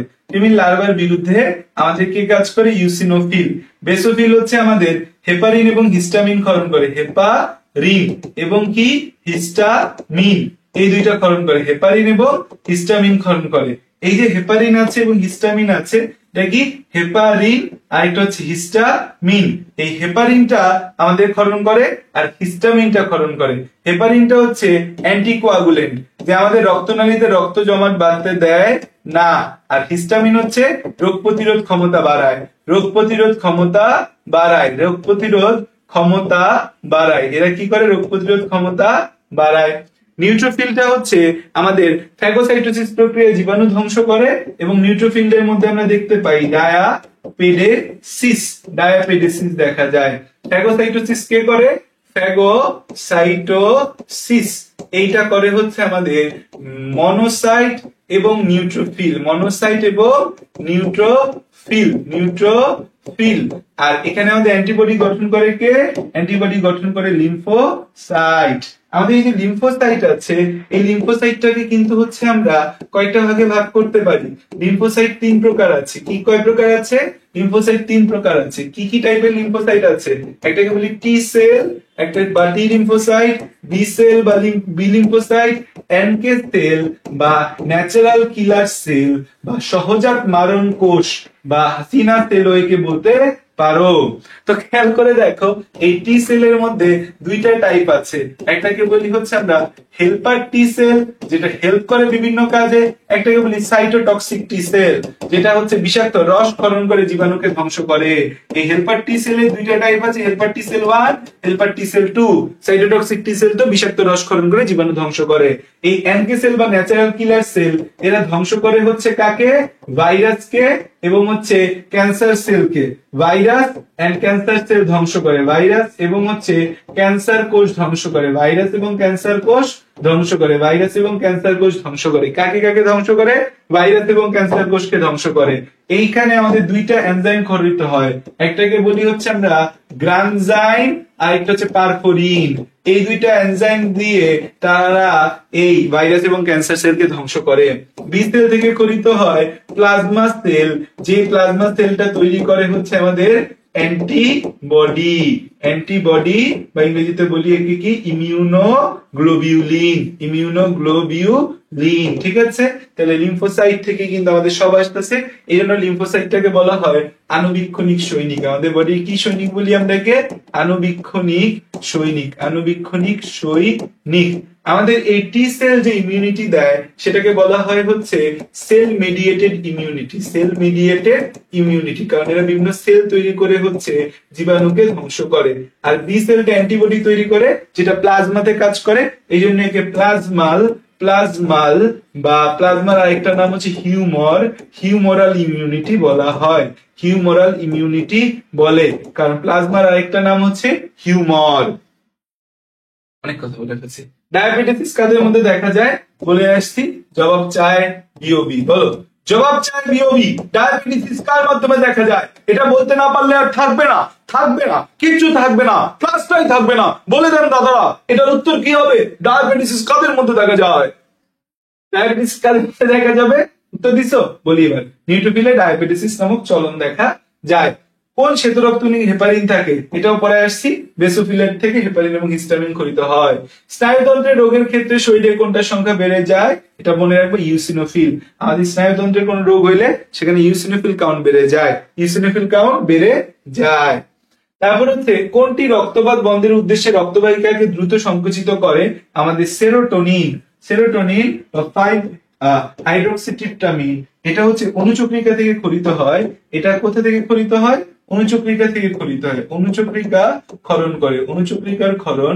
এবং এইটা হচ্ছে যে আমাদের এই সেরোটোনিন এবং 5 হাইড্রোক্সিট্রিপটামিন রক্তপাত বন্ধের উদ্দেশ্যে রক্তবাহিকাকে দ্রুত সংকোচন করে। রক্তনালীকে কি করে? রক্তনালীকে হচ্ছে যেটা দ্রুত সংকোচন করে, রক্তনালীকে কি করে? দ্রুত সংকোচন করে। হেমোস্ট্যাটিক প্লাক তৈরি করে। এই হেমোস্ট্যাটিক প্লাকটা হচ্ছে অস্থায়ী, এবং এই হেমোস্ট্যাটিক প্লাক তৈরির মাধ্যমে সাময়িকভাবে রক্তক্ষরণ বন্ধ করে কে? থ্রম্বোসাইট। সাময়িকভাবে রক্তক্ষরণ বন্ধ করে কে? সাময়িকভাবে রক্তক্ষরণ বন্ধ করে হচ্ছে থ্রম্বোসাইট। এই যে আমাদের থ্রোম্বোসাইটটা সাময়িকভাবে রক্তক্ষরণ বন্ধ করে, এটা হচ্ছে যে আমাদের অস্থায়ী প্লেটলেট প্লাক তৈরির মাধ্যমে। এখন আমাদের এই ক্লটিং ফ্যাক্টর কয়টা আছে জানো? ক্লটিং ফ্যাক্টরে রক্ত জমাট বাঁধার জন্য আমাদের দরকার হয় ক্লটিং ফ্যাক্টর হচ্ছে 13টা। আর হচ্ছে লাগবেই আমাদের কোন 4টা? এদেরকে বলে প্রাইমারি ক্লটিং ফ্যাক্টর হচ্ছে 4টা, এদেরকে লাগবেই। এদের নাম মনে রাখি আমরা কি? ফুল পরে কিভাবে? টপ করে ফুল করে টপ করে। তাই ফুল দিয়ে কি আসে? ফাইব্রিনোজেন। পরে দিয়ে কি আসে? প্রোথ্রম্বিন। এই দুইটা কিন্তু আমরা পরে আসছি যে আমাদের এরা প্লাজমা প্রোটিন হিসেবে কাজ করে। টুক দিয়ে কি আছে? Tissue thromboplastin.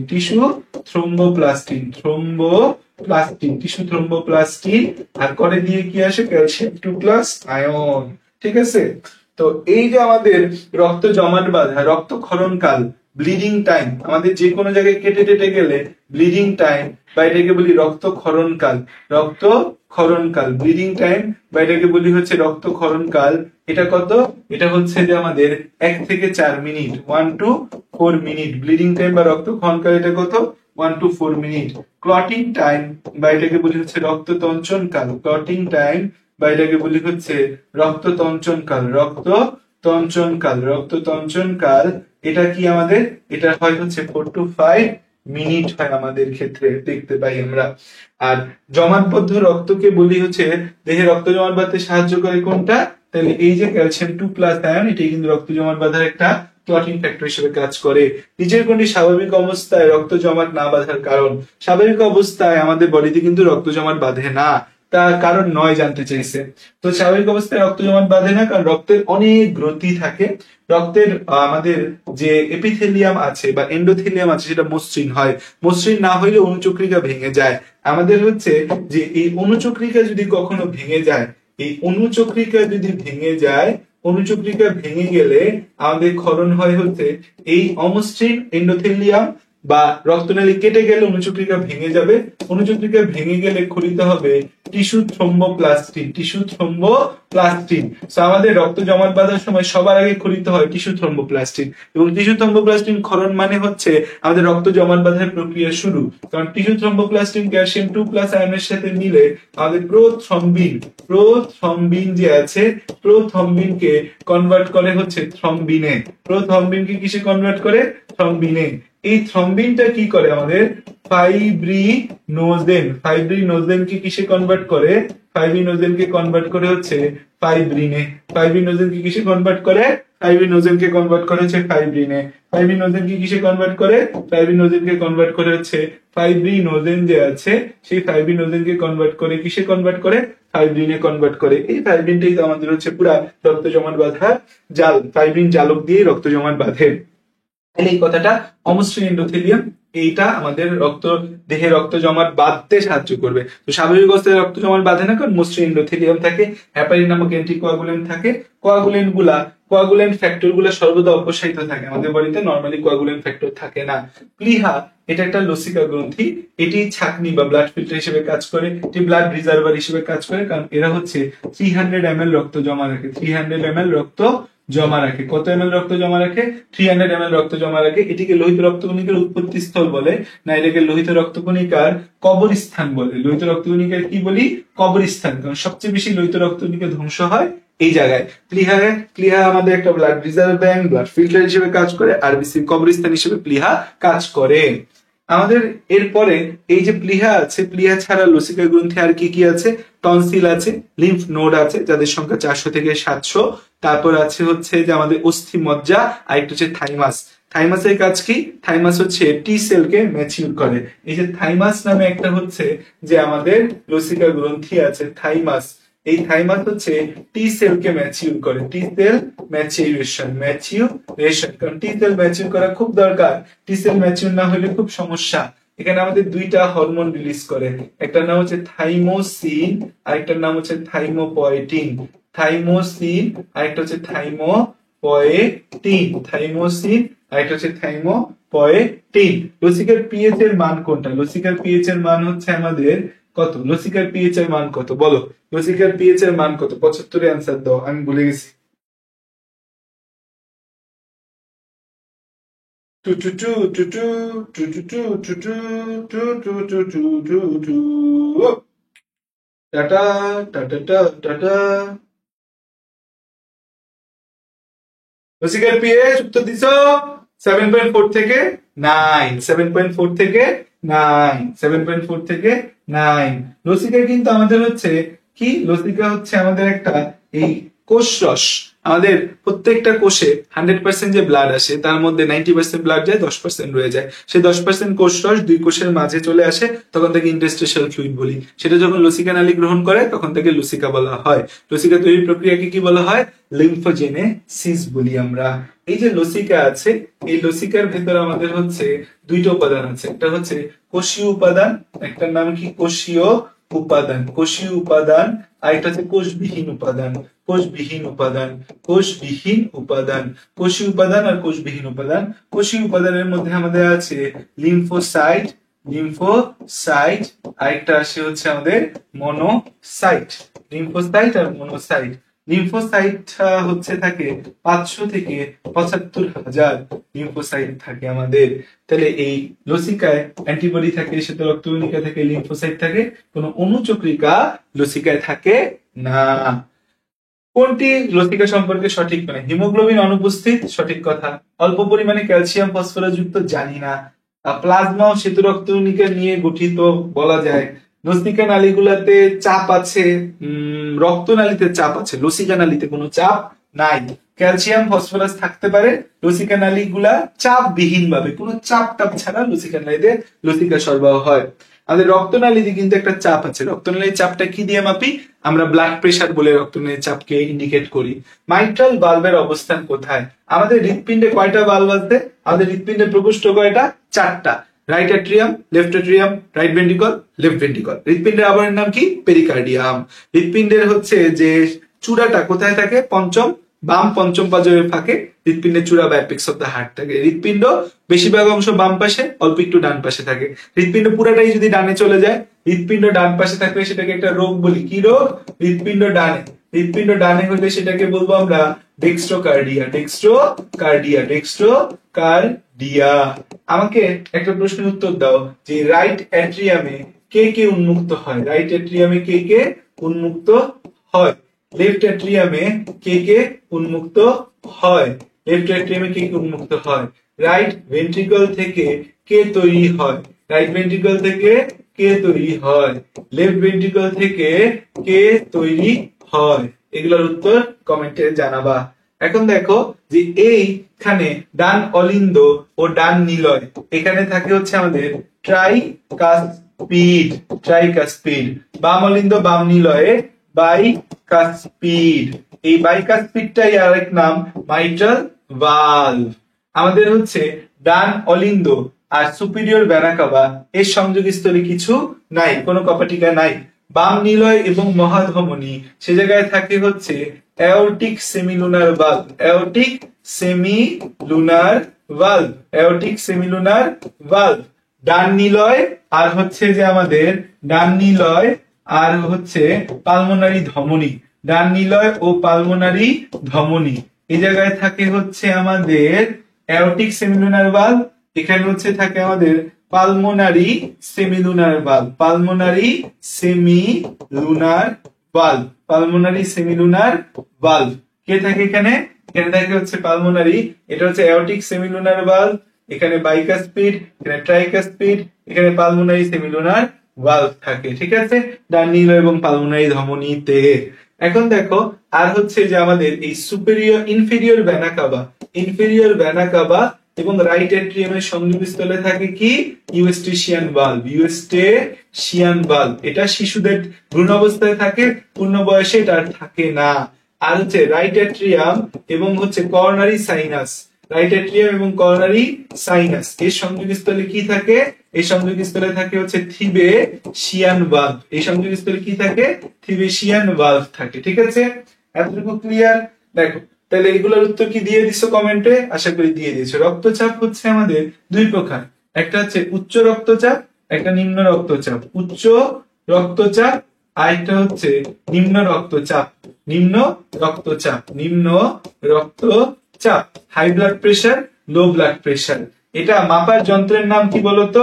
এটা মাপার যে যন্ত্র আছে, মাপার যন্ত্রের নাম হচ্ছে স্ফিগমোম্যানোমিটার। ঠিক আছে। তো এখানে আচ্ছা, উচ্চ রক্তচাপ নিম্ন রক্তচাপ না, রক্তচাপ দুই প্রকার, একটা হচ্ছে সিস্টোলিক প্রেসার আর একটা হচ্ছে ডায়াস্টোলিক প্রেসার। সিস্টোলিক প্রেসার আরেকটা হচ্ছে ডায়াস্টোলিক প্রেসার। সিস্টোলিক প্রেসার আরেকটা হচ্ছে ডায়াস্টোলিক প্রেসার। সিস্টোলিক প্রেসার আরেকটা কি? Diastolic pressure. দেখো ব্যারোরিসেপ্টর কয় প্রকার?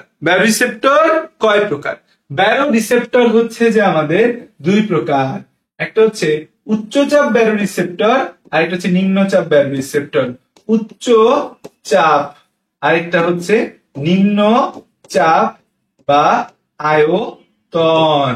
উচ্চচাপ ব্যারোরিসেপ্টরের সাথে দুইটা স্নায়ু যুক্ত আছে, 9 নাম্বার আর 10 নাম্বার। 9 নাম্বার এবং 10 নাম্বার ক্রেনিয়াল নার্ভ। 9 এবং 10 নাম্বার কি নার্ভ? Cranial nerve. কমেন্টে আমাকে জানাবা 9 নাম্বার ক্রেনিয়াল নার্ভের নাম কি, 10 নাম্বার ক্রেনিয়াল নার্ভের নাম কি। এরা ইনফরমেশনটা দেয় হচ্ছে মেডুলাতে। এরা ইনফরমেশনটা কোথায় দেয়? মেডুলাতে দেয়। আর নিম্নচাপ ব্যারোরিসেপ্টরটা হচ্ছে আমাদের আয়তন রিসেপ্টরের মাধ্যমে কাজ করে, আয়তন রিসেপ্টর।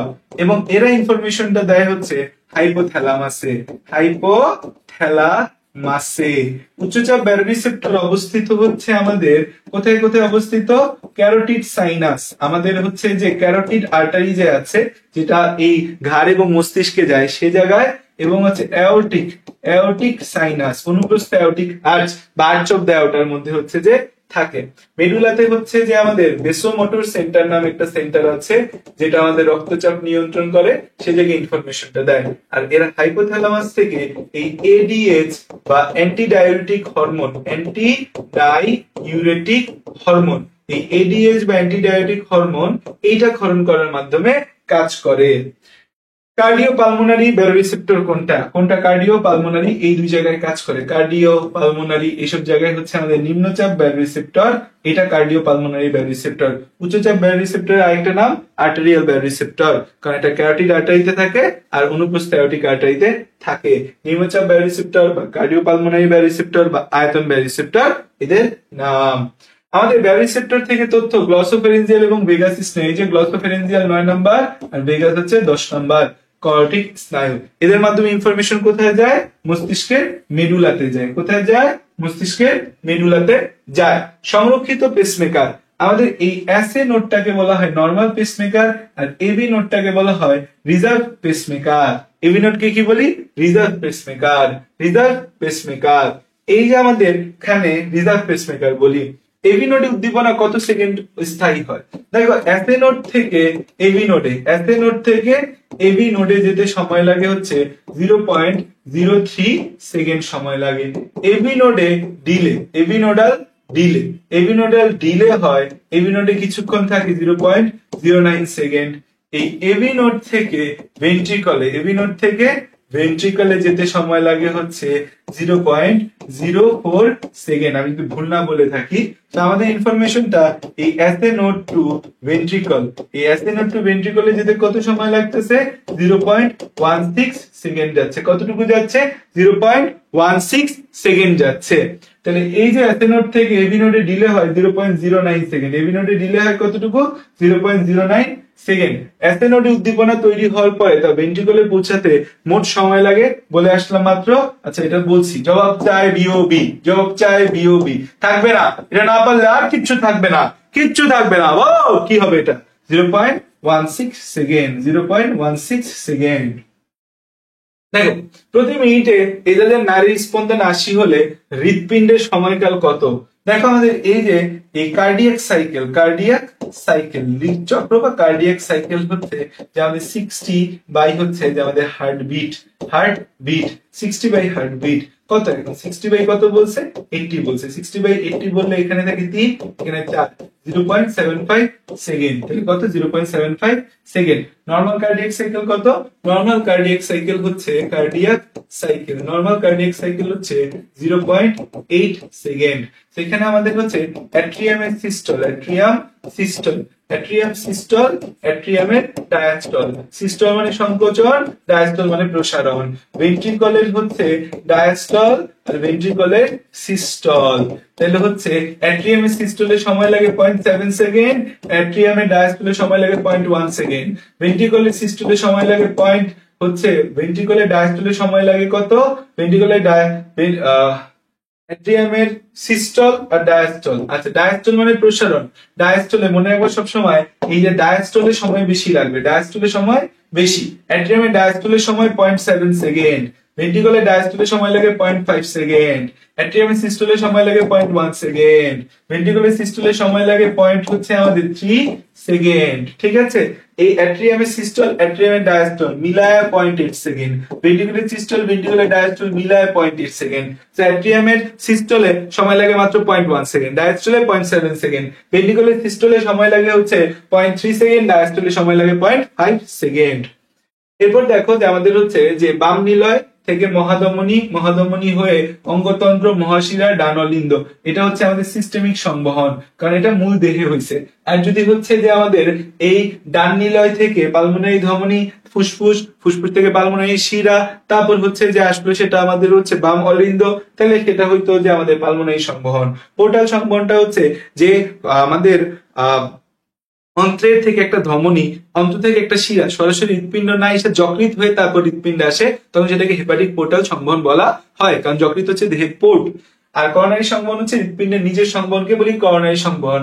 এই গ্রেটার সংবহন বলা হয় সিস্টেমিক সংবহনকে কি বলি আমরা? গ্রেটার সংবহন।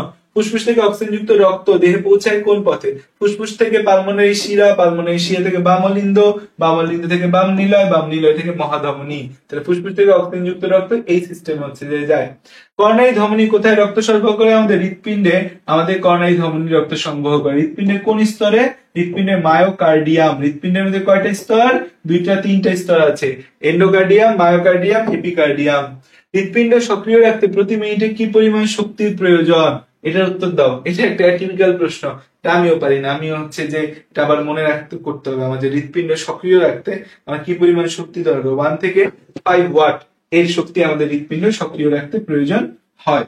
আমাদের এনজাইনা কয় প্রকার আছে? এনজাইনা বা এটাকে বলি হৃৎশুল, এনজাইনা বা এটাকে বলি হৃৎশুল। এটা হচ্ছে 3 প্রকার। এটা একটা হচ্ছে স্টেবল এনজাইনা, যেখানে হচ্ছে আমাদের অল্প একটু চর্বি জমে আছে, এক্সারসাইজ করলে শুধু হচ্ছে যে ব্যথা হয়, এক্সারসাইজ অফ করলে আবার ঠিক হয়ে যায়। আনস্টেবল, এটাকে বলি হচ্ছে যে আমরা প্রায় ব্লক হচ্ছে 90 থেকে 99% হয়ে গেছে, সারাদিনই ব্যথা করে, এটাই হচ্ছে হার্ট অ্যাটাকের পূর্ব লক্ষণ, আনস্টেবল এনজাইনা। এটা হচ্ছে যে এমআই এর পূর্ব লক্ষণ, এমআই বা হার্ট অ্যাটাকের পূর্ব লক্ষণ। আর একটা হচ্ছে প্রিন্স মেটাল। প্রিন্স মেটালটা হুটহাট, প্রিন্স মেটাল, এই প্রিন্স মেটালটা হুটহাট হচ্ছে রক্তনালী সংকুচিত হয়ে যায়। হুটহাট রক্তনালী কি হয়? সংকুচিত হয়। এই যে হুটহাট রক্তনালী সংকুচিত হয়, এই সংকোচনের কারণটাকে বলি প্রিন্স মেটাল এনজাইনা।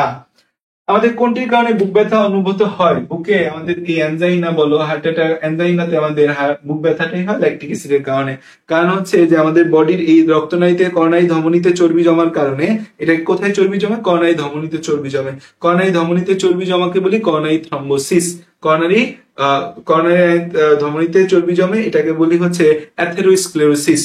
এই যে ধমনীতে চর্বি জমা, ধমনীতে চর্বি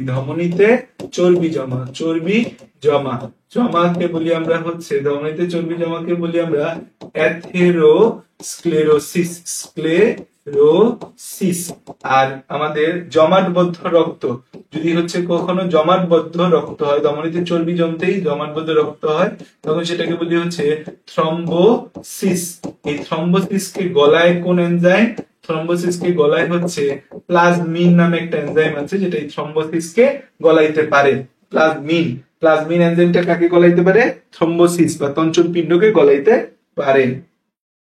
ব্যাটারি সহ জেনারেটরের কৃত্রিম পেসমেকারের ক্ষেত্রে কোন ধাতুর তৈরি বক্সে আবৃত থাকে? আমাদের হচ্ছে যে এই পেসমেকারে আমরা লিথিয়াম ব্যাটারি ইউজ করি, কিন্তু আমাকে হচ্ছে একটা পুরো ব্যাটারি সহ জেনারেটর থেকে শুরু করে সবকিছু ভালো কিছুর বক্স দিতে হবে, নাহলে এটা বডিতে রিঅ্যাকশন করে সমস্যা হয় উল্টা। টাইটেনিয়াম। কোন সার্জারিতে হৃৎফুসফুস মেশিন বা হার্ট লাং মেশিন ব্যবহার করা হয়? ওপেন হার্ট সার্জারিতে। ওপেন হার্ট সার্জারি মূলত করা হয় হচ্ছে করোনারি আর্টারি বাইপাস গ্রাফটিং এর জন্য। যখন দেখা যায় করোনারি আর্টারি বা করোনারি ধমনীতে আমাদের হচ্ছে করোনারি আর্টারি বাইপাস গ্রাফটিং। যে দেখা যায় যে করোনারি ধমনীতে এত হচ্ছে যে চর্বি জমে গেছে, এতগুলা করোনারি ধমনীতে চর্বি জমে তোমার হার্ট অ্যাটাকের সম্ভাবনা জাগছে, যে কোনোভাবেই তোমাকে রিং বসায় বা এনজিওপ্লাস্টি করে তোমার কোনো উপকার হবে না, তখন হচ্ছে যে আমাদের এই করোনারি আর্টারি বাইপাস গ্রাফটিং করা হয়, এটাকে আমরা বলি ক্যাপস। এই ক্যাপস করার সময় হচ্ছে যে আমাদের ক্যাপস ক্যাপস এই ক্যাপস করার সময় ওপেন হার্ট সার্জারি করে, ওপেন হার্ট সার্জারির সময় আমাদের হার্ট লাং মেশিন ব্যবহৃত হয়। এনজিওপ্লাস্টি মানে হার্টে রিং পরানো, সেটা করোনারি বাইপাস সার্জারি না, এটা ওপেন হার্ট সার্জারি অ্যান্সার হবে। কোনটির অপর নাম mid cap surgery? Mid cap হচ্ছে মিনিমাল ইনভেসিভ সার্জারি, যেটা মিনিমাল ইনভেসিভ সার্জারি, যেগুলো আসলে রোবট সহযোগে করা হয়, মিনিমাল ইনভেসিভ সার্জারি, এদেরকে বলা হয় মিড ক্যাপ। মিনিমাল মিড ক্যাপের ফুল ফর্ম হচ্ছে minimal invasive coronary artery bypass grafting, minimal invasive direct coronary artery bypass, MIDCAB. Minimum invasive direct coronary artery bypass. Percutaneous coronary intervention PCI কাকে বলে? এনজিওপ্লাস্টিকে দেখা যায় যখন কোন রোগী হার্ট অ্যাটাক করে, এমআই করে, যখন দেখা যায় তার রক্তনালীতে থ্রম্বোসিস, করোনারি ধমনীতে থ্রম্বোসিস একটা জায়গায় রক্ত প্রবাহ বন্ধ হয়ে গেছে, যখন মায়োকার্ডিয়াল ইনফার্কশন হয়, অভাবে মায়োকার্ডিয়াম সেলগুলো দম বন্ধ হয়ে মারা যেতে নেয়, তখন আমাদের ইনস্ট্যান্ট হচ্ছে যে, যদি ভালো কোনো সেন্টারে নাও, ইনস্ট্যান্ট হচ্ছে যে কি করে, পিসিআই করে, পারকিউটেনাস। এখান দিয়ে এই চামড়া কেটে এখানে রক্তনালীর ভেতর দিয়ে একটা হচ্ছে যে টিউব ঢুকায় এনজিওপ্লাস্টি বা রিং করে দেয়, এটাকে বলে পারকিউটেনাস করোনারি ইন্টারভেনশন বলা হয়। নিচের কোনটি অ্যান্টিপ্লেটিলেট ওষুধ? অ্যাসপিরিনটা হচ্ছে আমাদের একটা অ্যান্টিপ্লেটিলেট ওষুধ, এটা প্লেটিলেটের সংখ্যা কমাতে সাহায্য করে। কোনটি স্ট্রোক এবং হার্ট অ্যাটাকের সম্ভাবনা বাড়িয়ে দেয়? আমাদের হচ্ছে যে এই অনুচক্রিকা যে আছে, অনুচক্রিকাটা আমাদের স্ট্রোক এবং হার্ট অ্যাটাকের সম্ভাবনা বাড়ায় দেয়। অনুচক্রিকা বেশি হলে এদের সম্ভাবনা বেশি। বাংলাদেশে প্রতিস্থাপিত মেকানিক্যাল হার্টের নাম হচ্ছে হার্টমেট 3। তাদের আরেকটা হচ্ছে যে জিনিস যেটা আছে, সেটা হচ্ছে যে আমাদের এই ইসিজি, এটা হচ্ছে হৃৎপিণ্ডের প্রাথমিক রোগ নির্ণয় করে। হৃৎপিণ্ডের প্রাথমিক রোগ নির্ণয় করে কে? হৃৎপিণ্ডের প্রাথমিক রোগ, এই নির্ণয়ের কাজটা করে হচ্ছে ইসিজি। তারপর হচ্ছে যে আমাদের echo, ECG, ETT exercise tolerance test, হৃৎপিণ্ডের কর্মদক্ষতা দেখে, কর্মদক্ষতা। ট্রপোনিন আই হচ্ছে হার্ট অ্যাটাক নির্ণয় করে, ট্রপোনিন আই কি করে? হার্ট অ্যাটাক নির্ণয়। তারপর হচ্ছে আমাদের বিএনপি, ব্রেন নাট্রিউটিক পেপটাইড, বিএনপির ফুল ফর্ম ব্রেন নাট্রিউটিক পেপটাইড, এটা হার্ট ফেলিয়ার নির্ণয় করে, হার্ট ফেলিয়ার নির্ণয়। আরেকটা হচ্ছে এনজিওগ্রাম, এটা হচ্ছে হৃৎপিণ্ডে ব্লক নির্ণয় করে। হৃৎপিণ্ডে কি নির্ণয় করে? হৃৎপিণ্ডে হচ্ছে ব্লক আছে কিনা, ব্লক নির্ণয় করে। এবং এই টেস্ট গুলা খুব ইম্পর্টেন্ট টেস্ট। তো এই দুই অধ্যায় আসলে ক্লাসটা একটু বড় হয়ে গেছে, 1.5 ঘন্টা প্লাস চলে গেছে। আমি চেষ্টা করেছি অনেক কিছু বলার, তারপর অনেক কিছু বাকি আছে। এই দুই অধ্যায়টা খুব ভালো করে পড়বা। আমার ধারণা এই দুই অধ্যায় থেকে মিনিমাম 5 থেকে 7টা এমসিকিউ আসবে। এই দুইটা অধ্যায় থেকে 5 to 7 এমসিকিউ আসবে মেডিকেলে। আর যে জায়গায় পরীক্ষা দাও, এই দুই অধ্যায় খুব গুরুত্বপূর্ণ হবে। ধন্যবাদ, থ্যাংক ইউ, আসসালামু আলাইকুম। ভিডিওগুলো ছড়িয়ে দাও এবং মেডিকেল এবং ভার্সিটি দুই জায়গার জন্য এই ভিডিওগুলো দেখা খুব বেশি গুরুত্বপূর্ণ। আল্লাহ হাফেজ সকলকে।